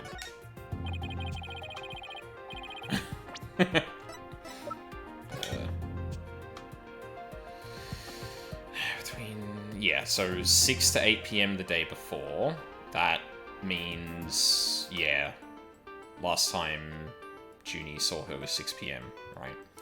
Blood loss due to a stab wound in the side of the body. Marks indicate wrists may have been bound. No other visible damage, but stab wound was very rough. I take that to mean it can't have been from, like, the arrow being shot, because that would be cleaner than someone trying to shiv someone with a sharp object. But I guess we might get some elaboration on that later. Wow, that bird can deliver evidence too? Blackwell has trained him well. Maybe Blackwell should train it not to mess up people's hair while he's at it. He's used to dealing with the judge, I imagine. Moving right along, The body was discovered on the outdoor stage, although no blood was found there. However, we detected traces of a massive amount of blood in the third-floor art room. In short, the murder took place in the art room. So then, the body had been moved from the art room to the stage? Precisely, and there is one more piece of irrefutable evidence. A recording made by a tape recorder that a school paper reporter hid in the art room. It captured a female voice screaming, "You're a goner." What's this? You have such a recording? Huh. It must be from that tape recorder Miriam mentioned. Why is this the first we're hearing of a death threat at the moment of murder? Shh! Silence, please. I mean, order, order. Is that how I'm supposed to do it? I would like to play the tape for you now.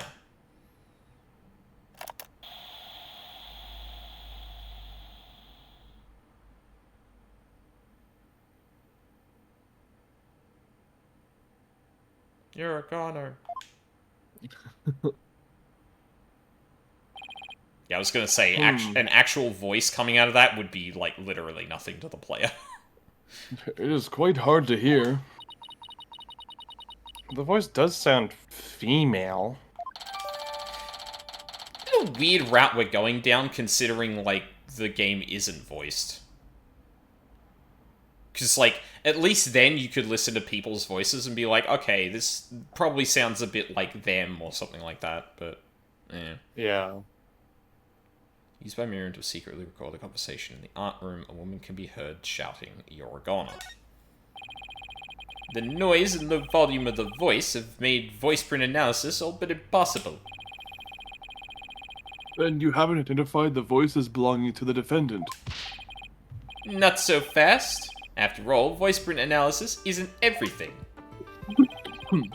The victim was killed at night, then discovered in the afternoon the next day. The question is, when was the body moved? Oh, I know. It could have been moved in the middle of the night when no one was around. Sorry, but no. Yeah, because then people would have seen it in the morning. Like, unless they had some way of hiding the body until it was time to reveal it. Yeah. And given the sound... Oh, that's probably why the shit was destroyed, to actually prompt people to go and investigate. Sound happens at the stage, someone goes to investigate, they see the body after it's been put there. Their campus was full of students that morning. However, no one reported seeing a body. I mean, I know that one kid didn't report it because he's so in love with Juniper, but we're gonna take that as an anomaly. That means the body was moved sometime before the mock trial when all the students and faculty were gathered in the lecture hall and the rest of the campus was empty. It was during this time Hugh O'Connor, one of the mock trial participants, found the body. The prosecution heard about Hugh seeing the body. Wait one moment. If all the students and faculty were gathered in the lecture hall, then there wouldn't have been anyone who could have moved the body. Ha ha ha! Have no fear, for there is always an exception. An exception?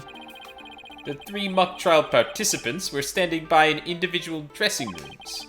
They were the only ones who had free access to the deserted campus before the mock trial. What? And that would mean...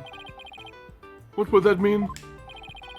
Those 3 students were the only ones who could have moved the body. In justice we trust.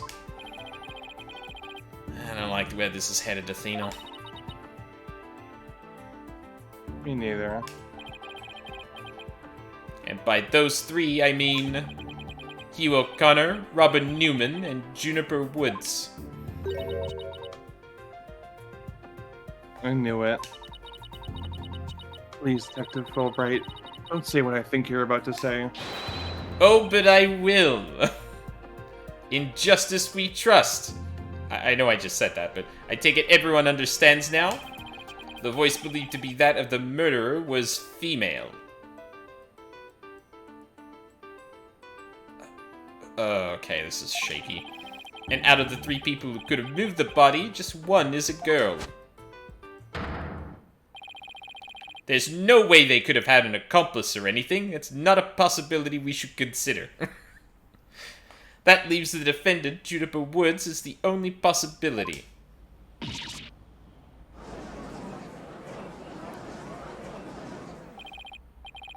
Impressive. He has you on the ropes even before any cross-examinations. At least pretend to be upset for me. Splendid job, Fulbright. That could not be any clearer. Feel free to anticipate a salary raise next month. He really is the anti-gumshoe. He's even getting raises. I don't do this for the money. It's all about justice. In justice, we... Oh my god, he loves saying that. Not only a half-wit, but perennial stick in the mud you are. I guess neither the carrot nor the stick works on Detective Fulbright. Now, bailiff, please bring our next witness to the stand. Awesome.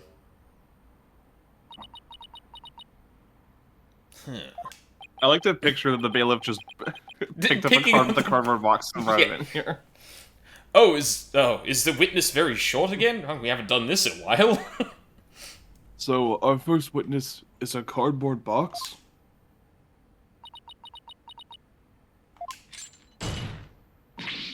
Yeah.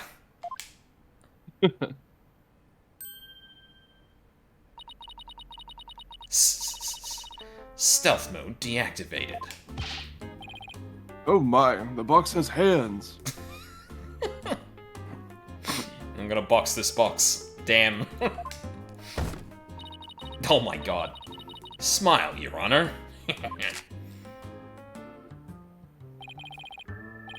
What the dickens? I just had my picture taken. What the dickens? Awesome. Miriam Scuttlebutt, senior at the Legal Academy. I'm a reporter on the judge course. Juniper's been a bad, bad girl. I'll tell you all about her crime.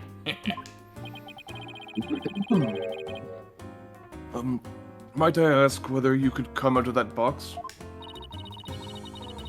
How will I get any more scoops if I blow my cover? Besides, I need this voice changer to hide who I am. So the answer is no. After all, covert action is an undercover reporter's bread and butter. Next to CQC. The testimony from a faceless witness is highly irregular.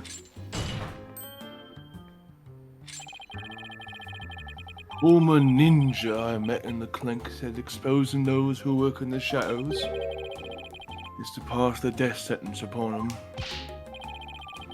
Oh my, I never thought of it that way. Very well, if you would spare her life, I'll make a special exception this time. I was about to make a joke of, like, yes, I'm sure a lot of murder would happen at this school, but then... Yeah. It literally did. It literally did. Former ninja in prison? Holy Shinto. How can the judge believe this load of crock? The cock You know what? No, I can totally see that Blackwell would gravitate towards a fellow weeb in the clink. Absolutely, yep. Now your testimony, please. No, but take care not to reveal your face. Oh, good. Similarity of the case in the script. The murder happened exactly like Juniper's mock trial script. Ow. What the fuck? What happened? I just poked myself with the edge of my desk. I gotta shear that away. I really need to replace this desk anyway, but like now it's starting to kind of fray a bit, and I just, yeah, poked my knee with something. Fun. Up until the mock trial began, only Professor Court and Juniper knew the script's content. Professor Court's sudden decision not to use the script sparked Juniper's murderous rage. What? Juniper has to be the killer. She has a motive, and the murder is just like her script. What What the fuck? The murder is just like her script? Could such a thing be true? Professor Court's sudden decision not to use the script sparked Juniper's murderous rage. How do you know that? Compare a script with a murder case and crime scene photos. Then you'll see.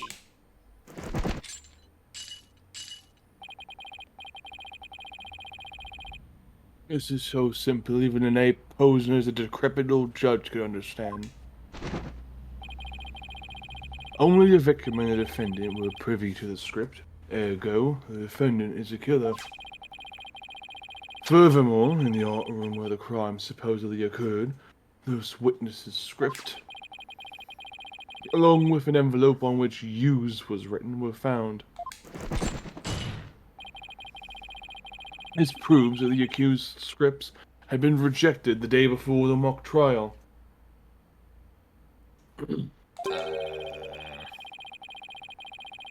She pressed the victim to use her script, an argument ensued, and then the fatal stabbing.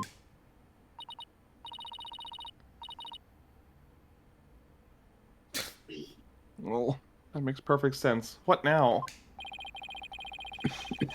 Prosecutor Blackwell has all his ducks lined up in a row. He's really on a roll now. It's like a pit bull once it sinks its teeth into you. How dare she? My script had it all. A bum rap and phone... Miriam?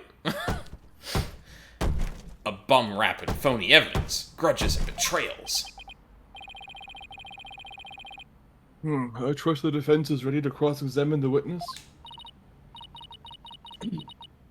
No problem. I mean, yes, I'm ready, I think. Time to find a hole in her testimony and unbox the truth. What's up, YouTube? We're unboxing this Miriam scuttlebutt here.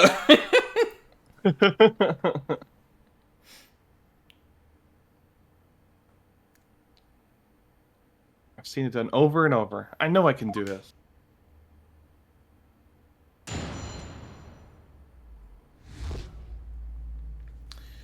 Okay. That happened exactly like Juniper's trial script. Up until the mock trial began, only Professor Court and Juniper knew the script's content. But Professor Court's sudden decision not to use the script sparked Juniper's murderous rage. Hold it! How do you know that Professor Court wasn't going to use her script? Here in the art room where the heinous crime took place, an envelope marked "Use" and Miriam Scuttlebutt's script were found. Evidently, the script that was going to be used belonged to the girl in the box over there. It's only natural that my script would be accepted and hers rejected. I introduced all sorts of brand new concepts, including bribery and fake evidence. It was a cutting-edge script portraying a courtroom battle in the dark age of the law. I can't help but feel Professor Court went out of her way not to use it. But Juniper, she used some devious, underhanded tactics to get her script chosen. That's why her script, and not my masterpiece, was used in the mock trial.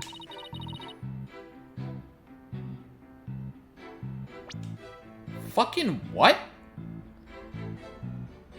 That's backwards.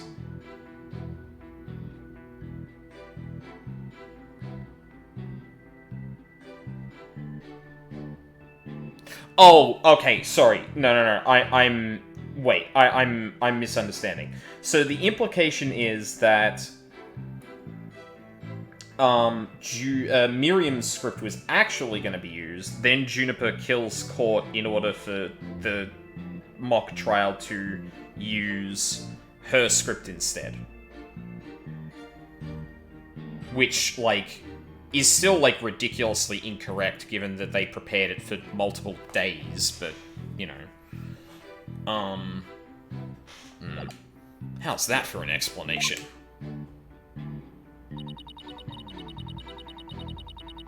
Yes, a murder for the murder, it's just like a script. Hold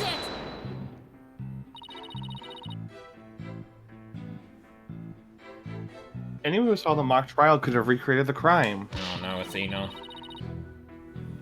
After they saw the mock trial, they could have easily staged the body just like the script. Objection!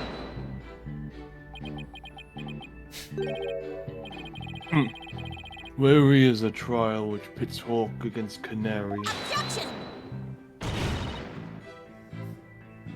What did you just say? He's so wary, you should try thing less. I bet that'd save some energy. This is no time for jokes, Apollo. He just called me a canary. Don't let him get to you. At least canaries pick up on things quickly, just like you. I shan't repeat myself, so listen carefully, Sonic Stoner. You, O'Connor, discovered the body before the mock trial even began. Very good. How could one stage the body as it is in the script before anyone knew its contents? Ah, that's right. Do you even fathom the intricacies that go into staging a crime scene? No, I think not. You have the rudimentary mind of an elementary school child. Oh, sorry, primary school child. It wouldn't say elementary. yeah. Primary school. God. Reporter's testimony throws attorney Athena Sykes for the full loop. The perfect caption. How marvelous. A photo in the newspaper is just a thing to boost your brand. What the fuck is the judge on? God damn.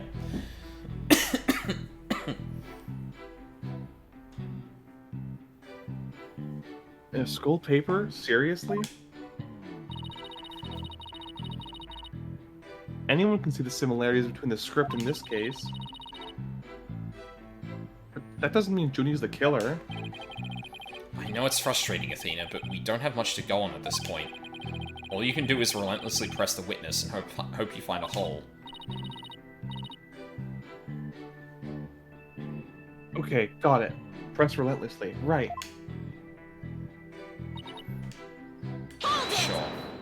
Happened exactly? There must be places where the script and the case diverge. Don't sweat at the details. That kind of stress will give you wrinkles. Objection!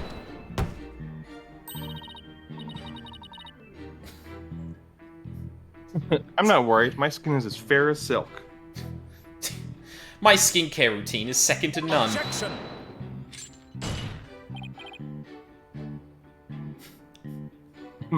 Or my skincare routine. Indeed, you are quite fairly desperate. Objection!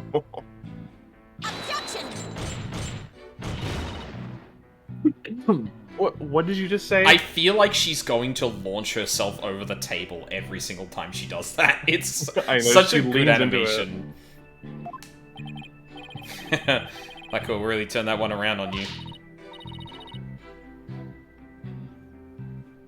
Whose side are you on? Hurry up and think of a clever comeback. Whoa, easy there, Athena. Yeah, Apollo's being... yeah, bit of a shit. Now you listen to me. The two cases do indeed have their differences.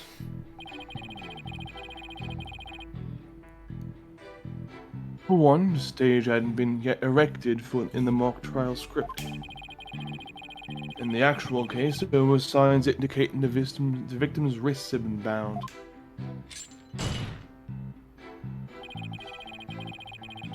What's such differences in pale in comparison to the host of similarities. In any event, replicating the crime without knowledge of the script is an impossibility. It's probably a hard thing to actually, like, point out as a contradiction here, but my kind of thought process is, wait, if this was kind of like a crime of passion kind of thing, like she just picked up the awl and stabbed her, why were her wrists bound? I would have to assume, like, I don't know the exact details of how this works, but if there's bruising on there, I have to imagine you would have tied them while she was still alive. A, because what would be the point of tying them up afterward? That hard, especially. And B, like, surely that was more of a preventative measure as opposed to, like, you know, like essentially hog tying her and, like, well, not hog tying specifically, but binding up her hands and, like, keeping her in a spot. Like, that doesn't seem like it makes sense.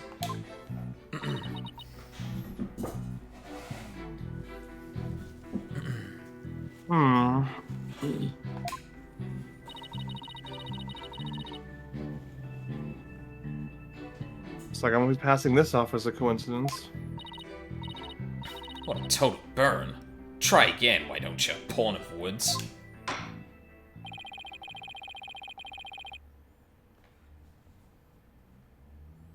I believe you've pressed the witness more than enough, Miss Sykes.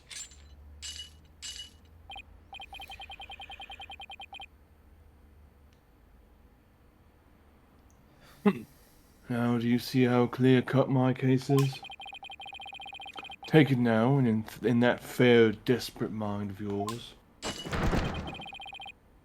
Etches so deep you may never forget. No. No! My arguments get thrown back in my face. It isn't supposed to be like this. The first case is bothering me even more the more this goes on. I'm not gonna lie. Yeah, I know, right? Because, like... this is good. Like, this is the first case Athena is actually handling. So, yeah. She's messing up, and, like, we go through pressing, and everyone's like, oh, yeah, that seems conclusive. And she's like, oh, no, what do I do? But, like, in the timeline, that doesn't fucking change, because I think, like, one of the first things that it's not even that far into the first case that practically same thing happens, and then Phoenix comes in and is like, don't worry, Athena, I will help you. And also, like Blackquill doing this, I can totally accept. Like, he is stated to be an extremely crafty, manipulative person. One of the Payne brothers doing it, like, come the fuck on. She's better than that. Yeah, exactly. Yeah, if she comes out of this case unscathed, practically winning, the fact that she would have trouble with one of the Paynes is like, what the fuck?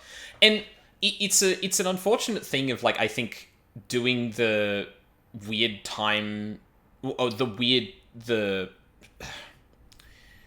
putting the cases in numerical order and having their timelines be thus, because you do want something to maybe trip up a character in the first case, potentially to trip up the player even, so that they learn.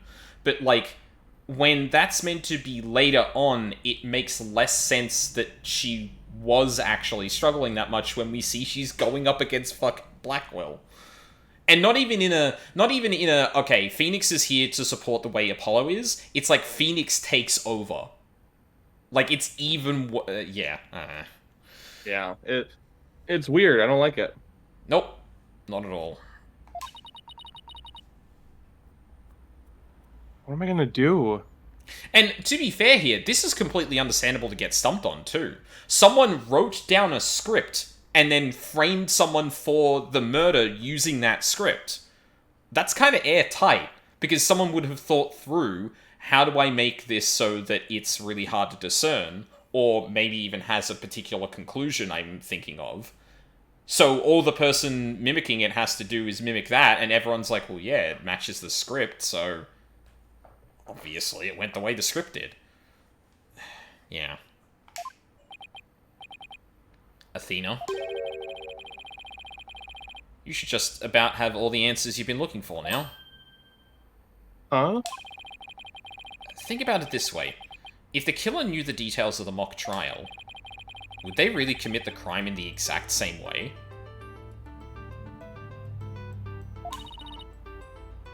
I don't follow. Try to place yourself in the killer's shoes. I bet you'll discover an inconsistency if you do. Ah, I get it. Thanks, Apollo. Miss Scuttlebutt, just so we're clear, you're claiming that the killer intentionally made the crime scene look just as it was in the script. And it is beyond a shadow of a doubt not a coincidence. Is that correct? Duh. After all, it's just more evidence of Juniper's evil she-devil ways. Objection!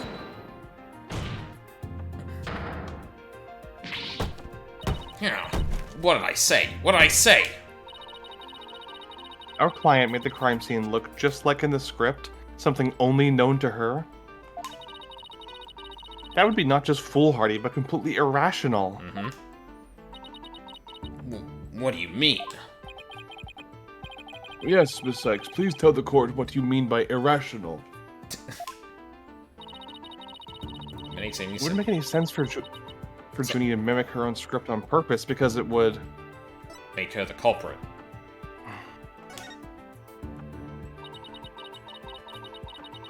The murder scene was the same as it was on the mock trial script.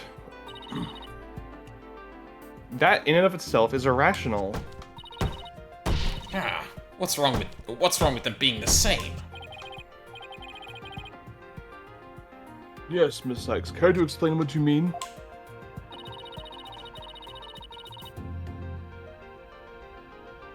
Okay, let's say for argument's sake that Miss Woods is the killer. If so, then...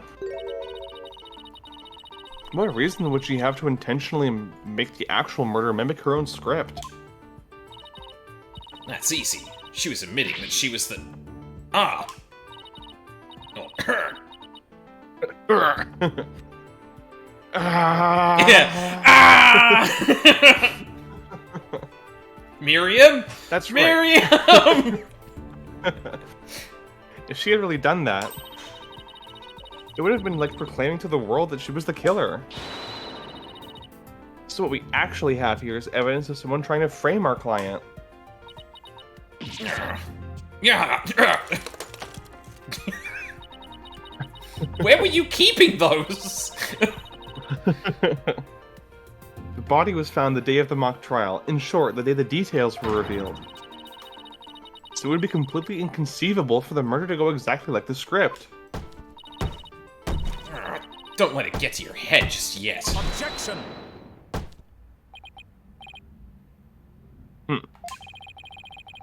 It would seem Justice Dono's comrade in arms has finally drawn her sword.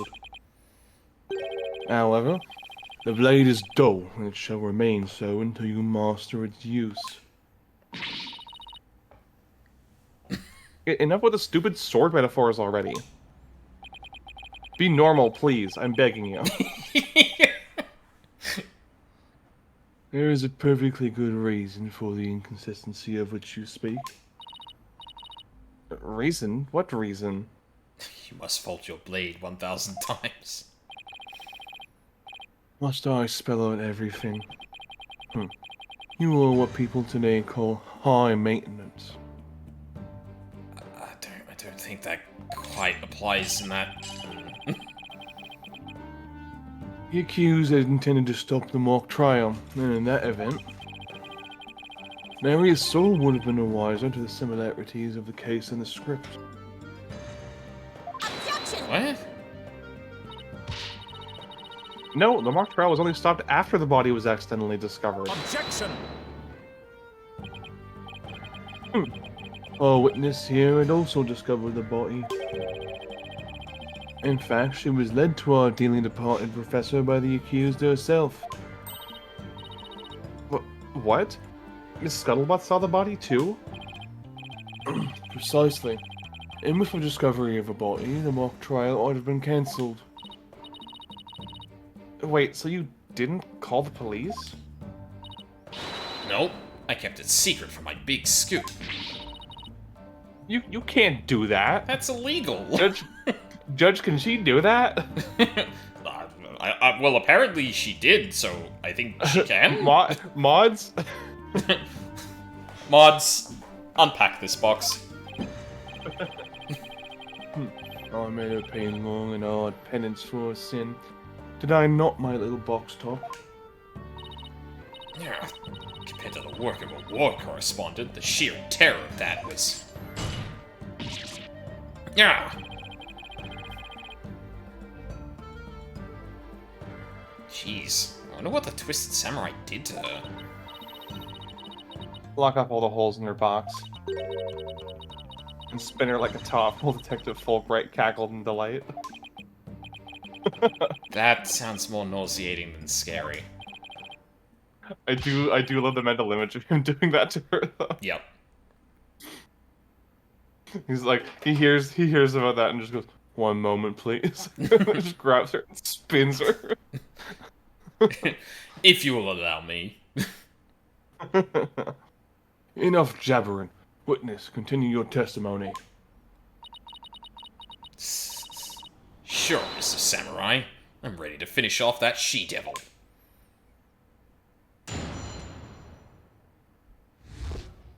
What Scuttlebutt saw? I snuck into Juniper's dressing room while everyone was in the lecture hall. Juniper had changed into her stage costume. I asked her, "What are you doing?" And suddenly she fled into the hallway, as if she wanted me to follow her. I followed her all the way to Professor Court's body. She led me right to it. I'm positive it was Juniper because she was wearing the costume that she had made. Hold it! Oh. Why did you withhold such key testimony? Yeah. What's that supposed to mean? Athena? You haven't even started your cross-examination. I know, but her testimony points to her as being a potential suspect. Well, I don't think Prosecutor Blackquill is... No, wait. I bet he's already thought of that. The witness left the lecture hall to sneak into Miss Woods' room before the mock trial. That means she, too, could have moved the victim's body. Ugh. Prosecution's claim no longer has any ground to stand on. Help!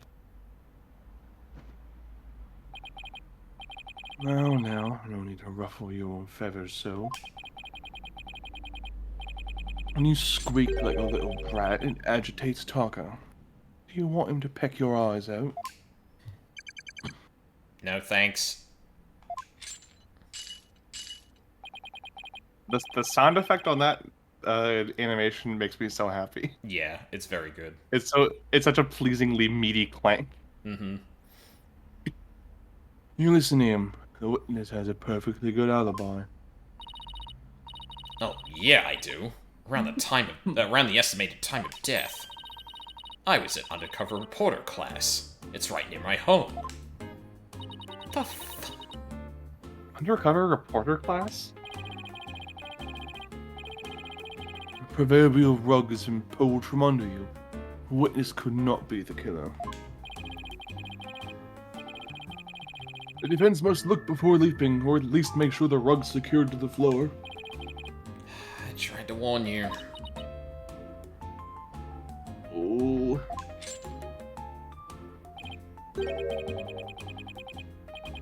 Well, there ends the cross-examination. Let's allow the witness to put down. No.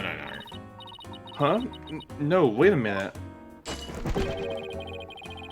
The defense has no right to cross-examine a witness after that little spectacle. For whatever a man is sowing, this he will also reap. Ugh, why can't you just say you reap what you sow? I will say that is a little odd in terms of, like, the comparison between what's happening here and the mechanics of the game. Because, like... I mean, you jump into it during cross-examination when the witness is giving their testimony again. What the hell is the difference of this other than the judge saying, but yet we're allowed to loop around? Sorry, just weird tangent. Very well, I suppose. If the cross-examination is over, I suppose the witness may go home. Thank you, Cookie. Perhaps spend some time in her lovely box and recover from today's stressful events. Don't you worry about me, Your Honor. There's no rest for the wicked, or journalists either. My third eye's always eyeing a scoop.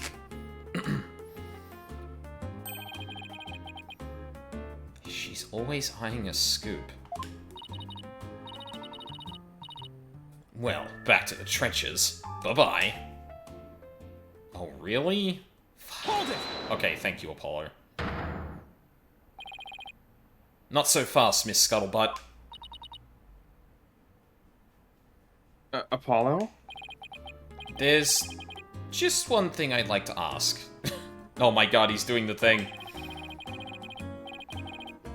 Did you take a picture of the victim's body? And if not, why not? Ah yes, the old Cody Hackins. Well, that is... No, I didn't take one. Wow, that's strange. Why wouldn't you take a picture if you're always eyeing a scoop?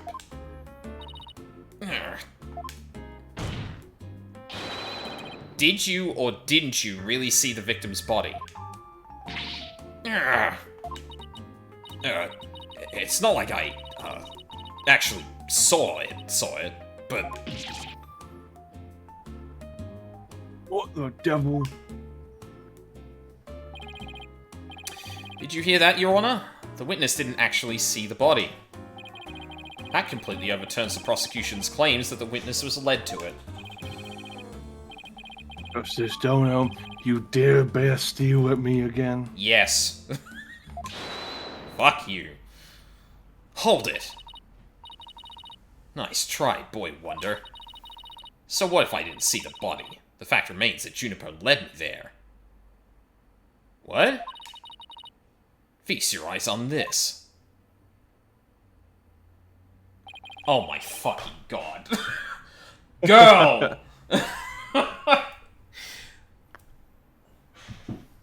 What exactly am I looking at here? It's a crucial moment forever frozen in time by my third eye. A photo clearly showing Juniper Woods. Please turn to Blackwell and he's just like, oh my god, I cannot believe this is fucking happening. He's doing his angry animation. Why did you not tell me of this? What is this? She's so happy. Yeah, it's a shocking scoop I was saving for just the right moment. And that would be now, right here in court. Surprise! What did I do? What did I do? All journalists keep their scoop secret until the right moment. She's pretty brave hiding it from Blackwell like that. Pretty stupid. Well, this is an unexpected turn. Athena? About this picture. See how it only shows the back of the subject? Ah, so then... Right. Who knows whether this photo shows Juniper in the first place? Objection! A completely irrelevant point. What? What is relevant here is... There was someone who did try to lead the witness to the body. Uh-huh. Take a gander at this, the route by which the accused escaped. What? The witness pursued the accused this way after she fled the dressing room.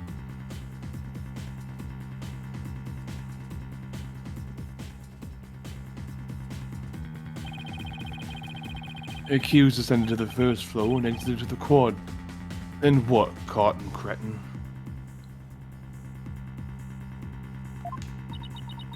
Then I tripped and fell. Caught my knee on my own box.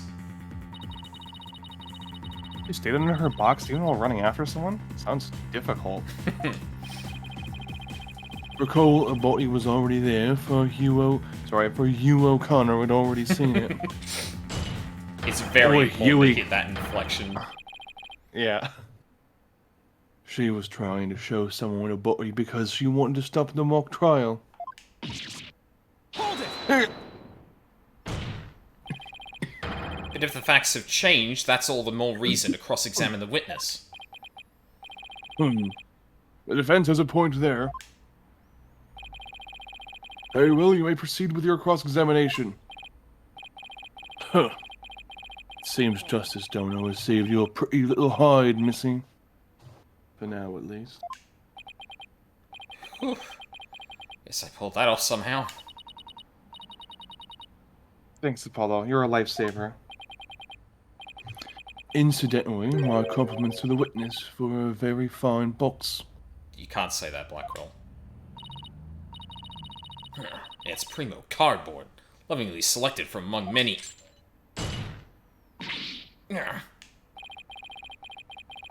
Don't never lie or hide another fact from me. And I shall put it to the torch. Please, anything but that. I think it would be more eco-friendly to recycle it, but that's just me. Your Honor, what about the threat of lighting someone on fire? Oh no, listen, that's neither here nor there right now. Alright, Miss Sykes, you may cross-examine the witness. We're kind of closing in on 2 o'clock for me, midnight-ish for well, no, 10. I forget what time. Yeah, we can just finish this cross examination. That'll be a good place to end it off, I think. Okay, sweet.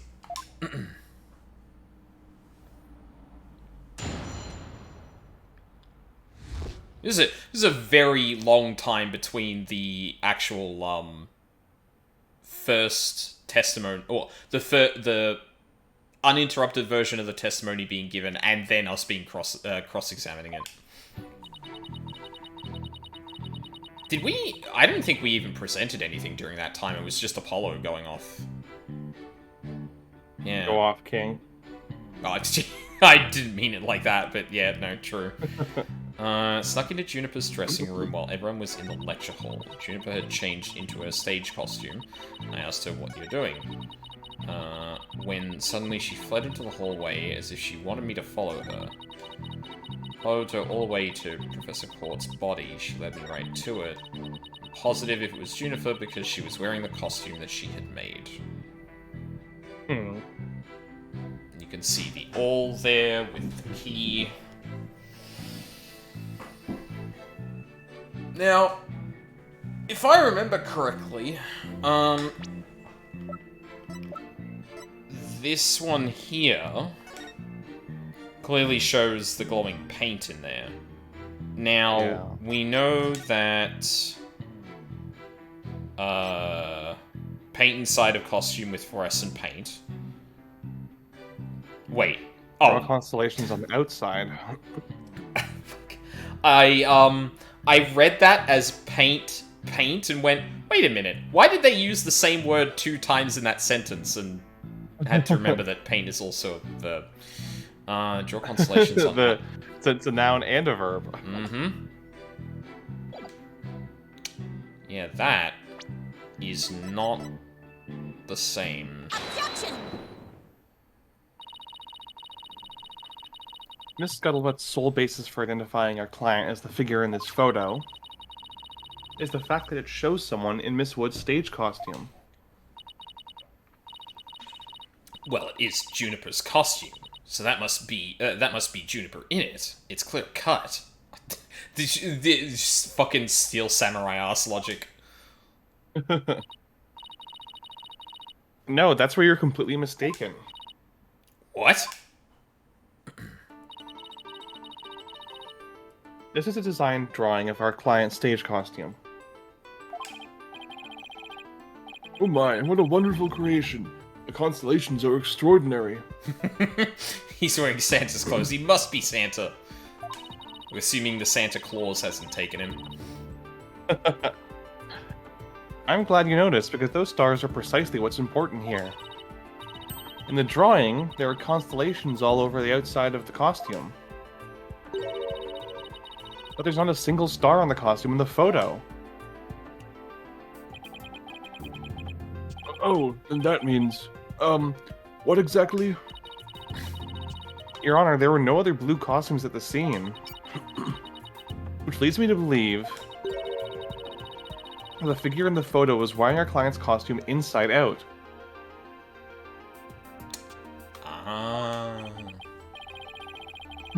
But why would Miss Woods make a mistake like that? Well, it's not really a matter of why, but rather who made the mistake of putting it on inside out. Wait, you're not suggesting... That's right. I'm glad you're catching on. The costume designer wouldn't put her own costume on inside out. Ah! Storing scissors above her head in the box. Sorry, Miss Scuttlebutt, but doesn't believing you had a scoop when you really didn't make you a failure as a reporter? Ooh, get him. Failure as a reporter.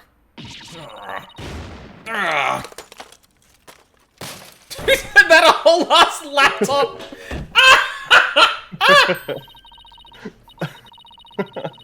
Why, hello, Miss Scuttlebutt. So nice to meet the woman beneath the box. Fuck, that's awesome. She's really cute, I think. I really like her character design. You, you didn't see nothing. Objection! So I'm gonna send you two things real quick. Okay, yeah. I'm gonna send you her real face because I think it's cool, and I also think it's adorable that she uses office supplies to keep her pigtails up. Yeah, because I didn't get the best look at her character just from the flash there.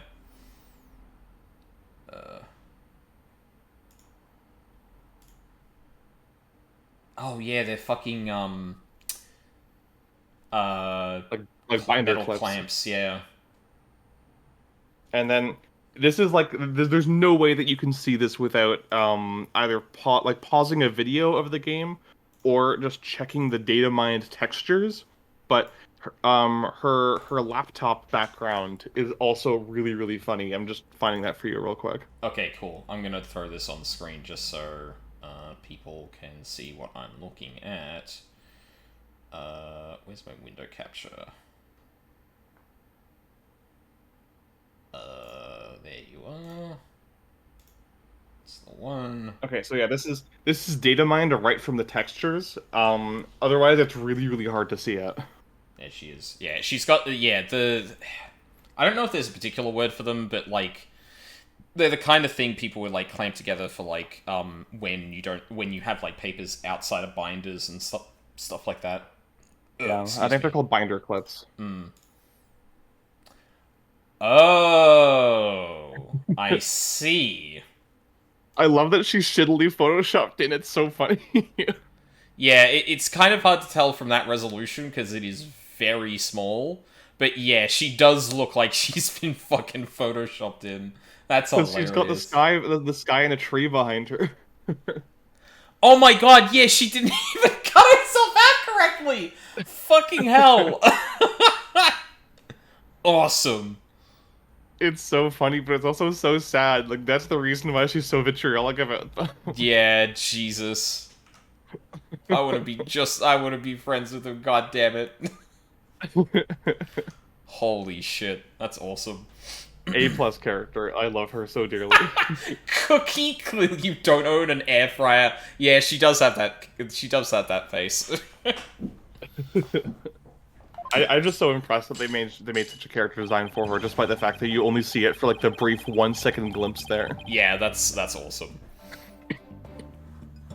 Or it is the why of the matter upon which I would have this court focus. What do you mean? Miss Juniper Woods. Yes? What were you doing the morning of the mock trial? I was in my dressing room, painting my costume in fluorescent paint. Fluorescent paint? My design drawing shows twinkling stars on the costume. I was going to make the costume shimmer like that by painting the inside fluorescent. Lord, what was that again? Fluoride? Does your costume have cavities? Not fluoride, fluorescent, as in glowing. The paint would make it glow in the dark. But she's talking about painting the inside, not the Yeah. out. Yeah, sorry, that was something that came up earlier that, like, I thought I just misunderstood when we're talking about, like, turning it inside out and that, but, like, no. Because I guess the painting of the stars is different from the fluorescent paint, Yeah, but... The constellations were just drawn on. They were supposed to twinkle because she would put pinprick holes in the constellations, and then the light would shine through them. Yeah, well, you could see the dark. You could see the dark inside, which would let the fluorescent paint light up. Mm-hmm. Yeah. Yes, so you apply that to the inside of the costume, and then... I let it dry for a while, because I heard it takes a long time. So I put the costume on my mannequin inside out. Inside out? So then... This is a photograph of the inside-out costume taken in the dark. As you can see, there is an heavy layer of paint over the entire inside surface.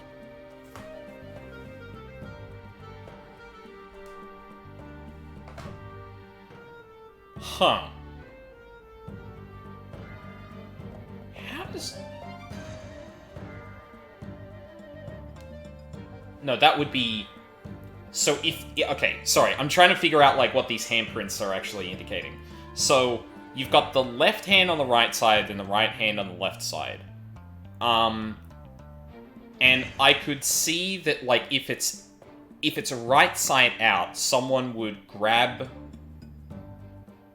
the, what is here the right side of it with their left hand, and if they grabbed, like, if they went inside, so they've got their thumb on the inside, their index fingers on the outside, that would probably make that print, which would then also explain this. So he grabs the inside, well, he ends up putting his hands on the inside of that. But she left it... She left it inside out on the mannequin. And I have to assume this photo is taken, like, after all of this has transpired. Yeah. Yeah.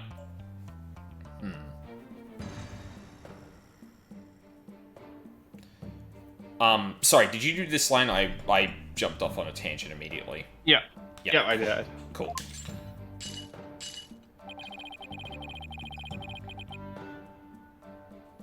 If someone were to properly don this costume in this state, the wet paint will get all over their body. Why, yes, I believe it would. Indeed. Ergo, the costume was worn the way it was, not by anyone's mistake. But because this was the way it was on the mannequin, inside out.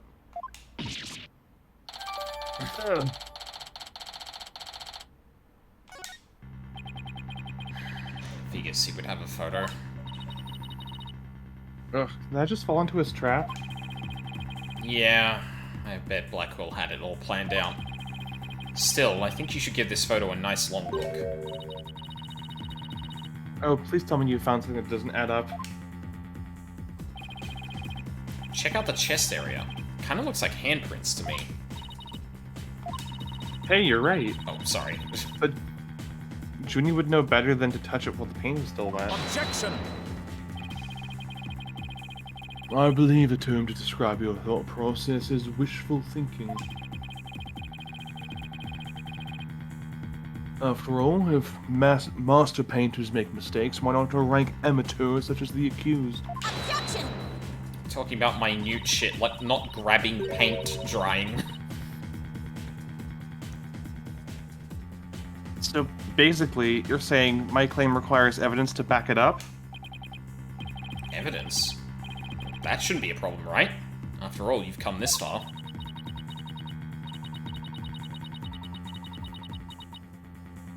Because I've come this far, doesn't mean I've thought everything through, though. What? You mean you've just been bluffing? It's right all over again. What did you expect me to do? I'm sick of losing to this guy.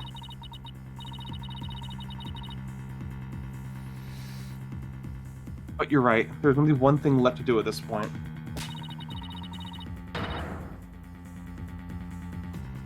And that's to present some evidence, pronto.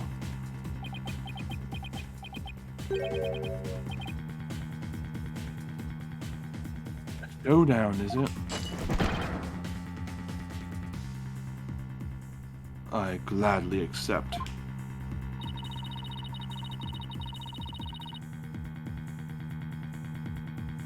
Fluorescent paint must have stuck to the hands of whoever touched the costume.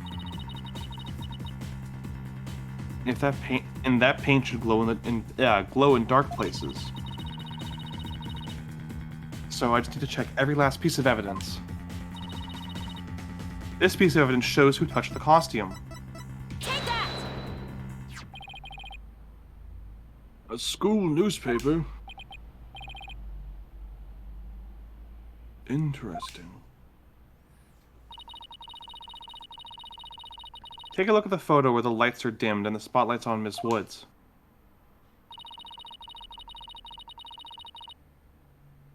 Observe Mr. Newman's hands in the photo as he stands at the prosecutor's bench. As you can see, it's glowing just like Mrs. Woods' fluorescent paint. It is glowing, quite brightly, I might add. But why would he put fluorescent paint on his hands for the mock trial, you might ask? The answer is he wouldn't, not on purpose. It got there when he put the costume on. He was charging a Powerball. God. Get ready for my ultimate attack! I mean, oh, that means what again?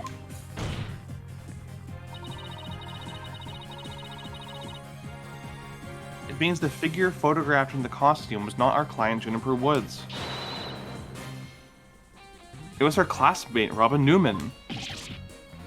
What? I think you were actually able to prove that. No faith, Apollo. God damn. Well, you never know what's going to happen next. That's the thrill of the courtroom. So then... Does that mean that Robin is our man? Well, it's certainly how it looks. Very well. Robin Newman it is. He is here in the gallery, I trust. Show yourself. I challenge you to a duel. What the fuck? Blackwell, calm the fuck down. They're school children.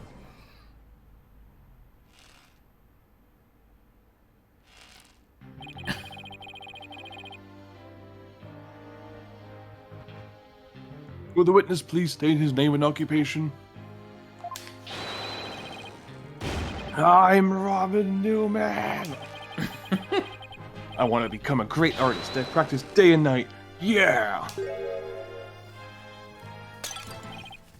No, that's not it. Art's gotta be sincere, man. So, for occupation, should we put down budding artist? No. Demis Legal Academy Senior Prosecutor course. I'm certain this is supposed to be a DBZ pose. Yeah, what is it? Nice carefully crafted contradiction to my testimony. Now watch this.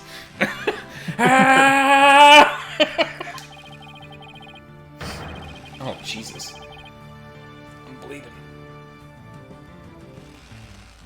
Picked a goddamn pimple. Oh. Yeah. This brace is proof of my masculinity. I've been trained to be a prosecutor for 18 years.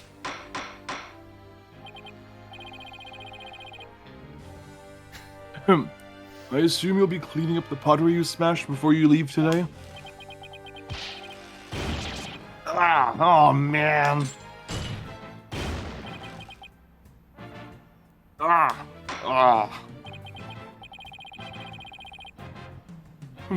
It seems the witness has finally settled down. Nothing phases the judge after all these years.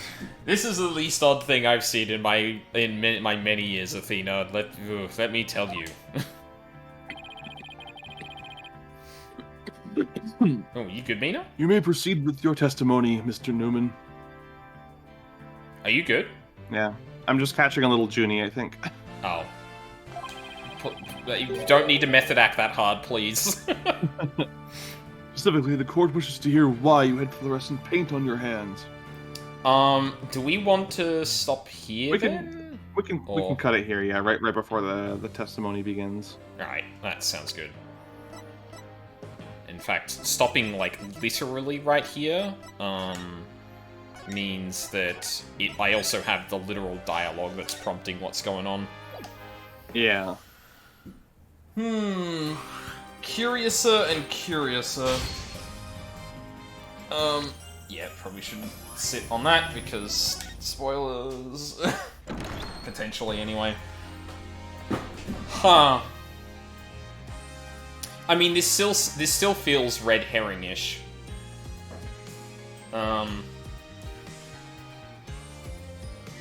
Because, like, first of all, the handprints don't match the way he would have taken that off, right? Because if it's inside out on a mannequin and you grab where he did, your handprints don't show up like that. Clearly, it was probably the right way around if he was grabbing it the way that does, without, like, you know, further clarification.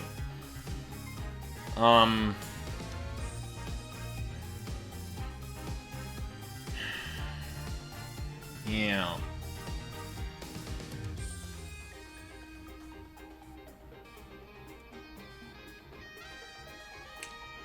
I think in particular because there's literally a script for this whole thing, I'm actually having a bit harder of a time trying to see where the case is maneuvering to so far. I feel like in other cases it's like, oh yeah, okay, so clearly we drive towards a particular conclusion in the first trial, which leads us to further on in the other cases. And that's not necessarily the conclusion, because it still twists between trials. But, the specific thing... Yeah, I guess, like... The awl and the key were placed back in Juniper's room. Someone led Miriam around by the nose. And so far, like, the suspicion meter has just, like, bounced between multiple people. So it's still, like, yeah, I don't know if I can trust anyone it's indicating at right now, but I do get the sense that there was something off between Means and Court. But there's, like, no connective evidence there. Also, Hugh is also, like, pretty... lips sealed on the matter as well, which yeah, worries me. But and funnily enough, now that I've done the whale case, I'm like, also that's not necessarily a thing too, because like they've shown that they can get me via that. Whether or not they do that in a case like this is another question, but it's not off the table anymore.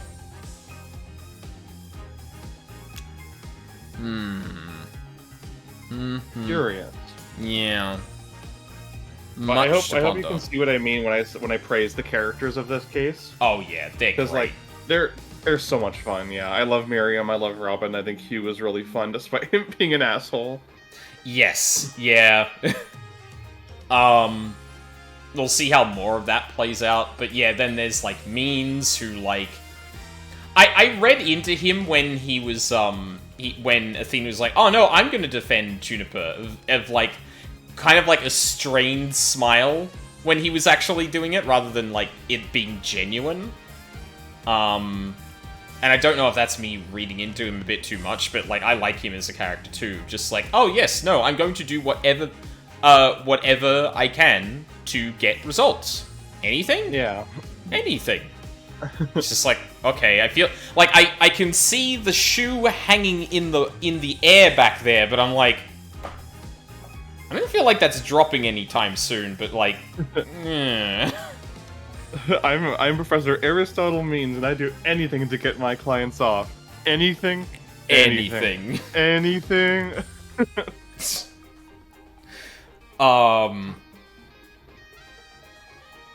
Yeah. And then like, Blackwell switched so quickly to Newman that it was kind of surprising. Or he's just like, oh, okay, so you've named someone else then. Bring them on, let's talk to them. And that just felt like... It kind of feels like he's still very much in control of it, despite the fact that Miriam threw a wrench in the works when the, photo exists. Yeah. Mr. Means, what do you mean by that? Refuses to elaborate. The creepy smile. Yep. God. Yeah, it's such a, like... Especially because he does kind of appear as a statue as well. Yeah. Like, if a person was still making that, I'd still have the same kind of like, that seems disingenuous. But the fact that he appears to be a statue and then has such, like, that smile is, like, so stretched, like, it feels even more put on, even more strained as a result. Which is interesting, because, like, yeah, he's not stone, but, like, he reads as stone, so that kind of, like, it still affects your, like, view of that smile a bit, even if it is just, like, emphasizing something. Absolutely, yeah. Yeah. It's good to get back to this. We've been sitting on, like, oh shit, this woman's been shot by an arrow. Anyway... and funnily enough, I'm also glad at the same time, too, that I was like, oh, an arrow, right? Yeah, okay, I'm sure that's the murder weapon. Turns out I was right, but... Yeah. No. Yeah, gotta work the brain rust off, and I feel like I haven't been swiped... I haven't been cleaned off my feet just yet, but, yeah. As we progress, I imagine this is gonna get messy. Because it already feels like with the triangle, with the two, like, potentially opposing kind of factions in the school, like, I feel like there are characters we're probably still going to meet at this point, because we haven't seen other people that are on Court's side, which is interesting. Mm-hmm.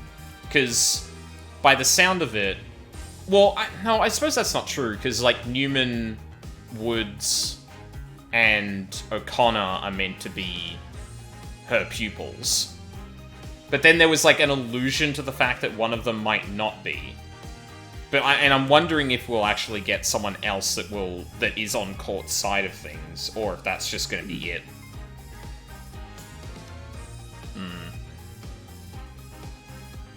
Interesting and curious, is it not? Very. Very. Yeah, and this is, like, I think just from the sheer amount of things that characters it introduces, I'm just kind of, like, a bit dizzy of, like, well, I guess, like, a lot of these people could have done it. Or might have had a reason to do it. Would any of them actually do it, though? But yeah.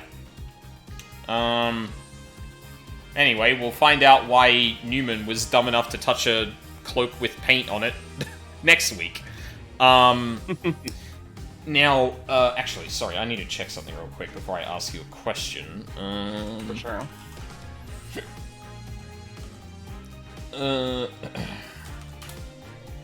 What day is this on again? Is this next Sunday or Saturday?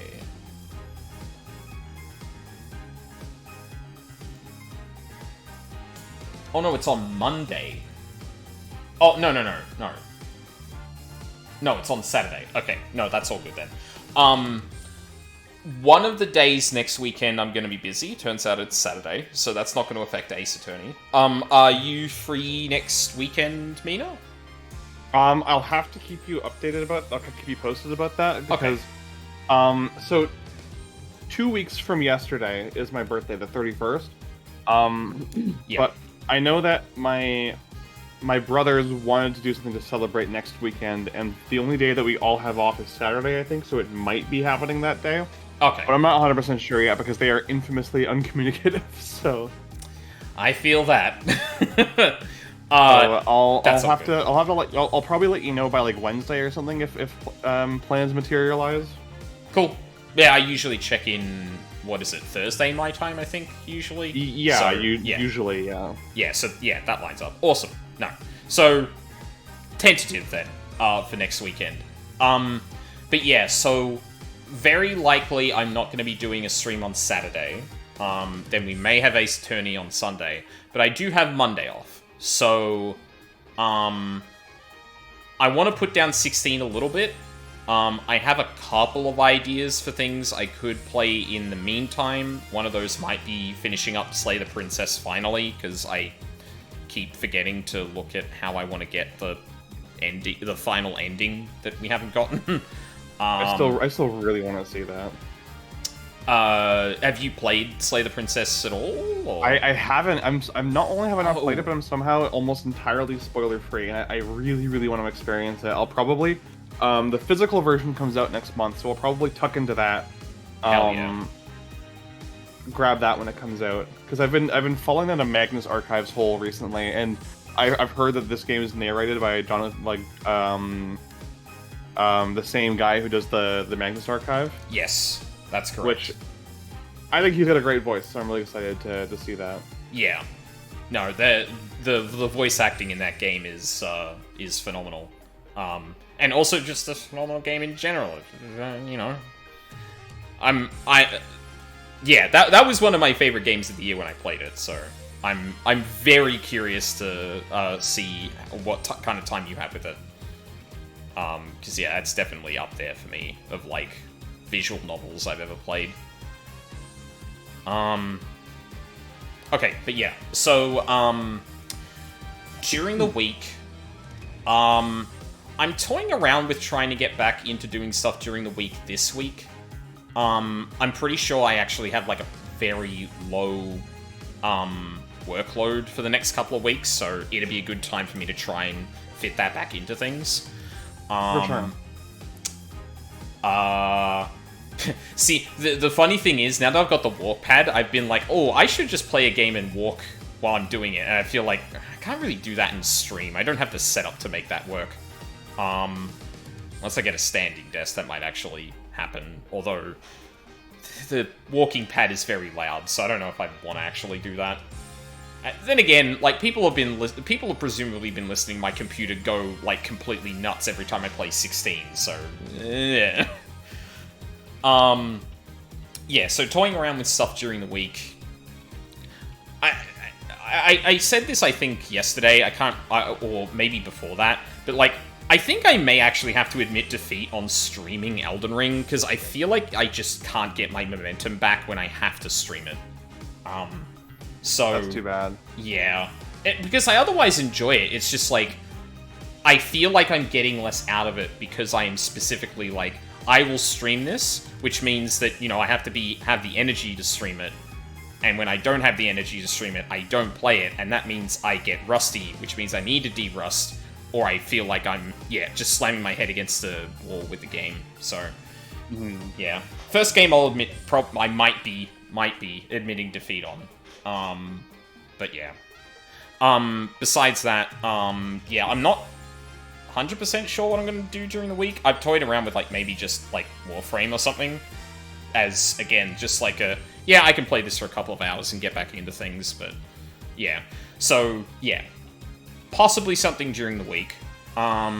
Saturday, probably a no-go.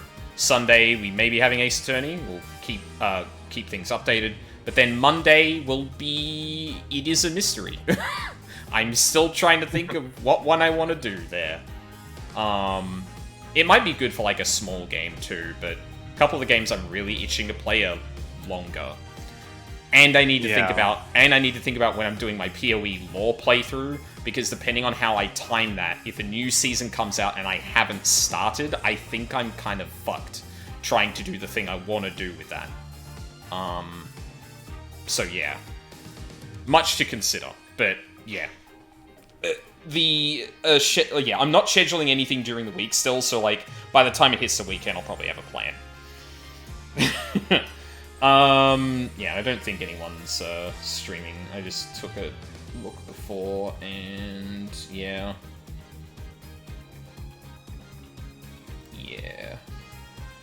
Yeah, I think we'll just leave it here then. Yeah, so, thank you very much for watching live or on the VODs. I really appreciate it. Hope you all have a lovely day, and I hope to see you all next time. Bye, everyone.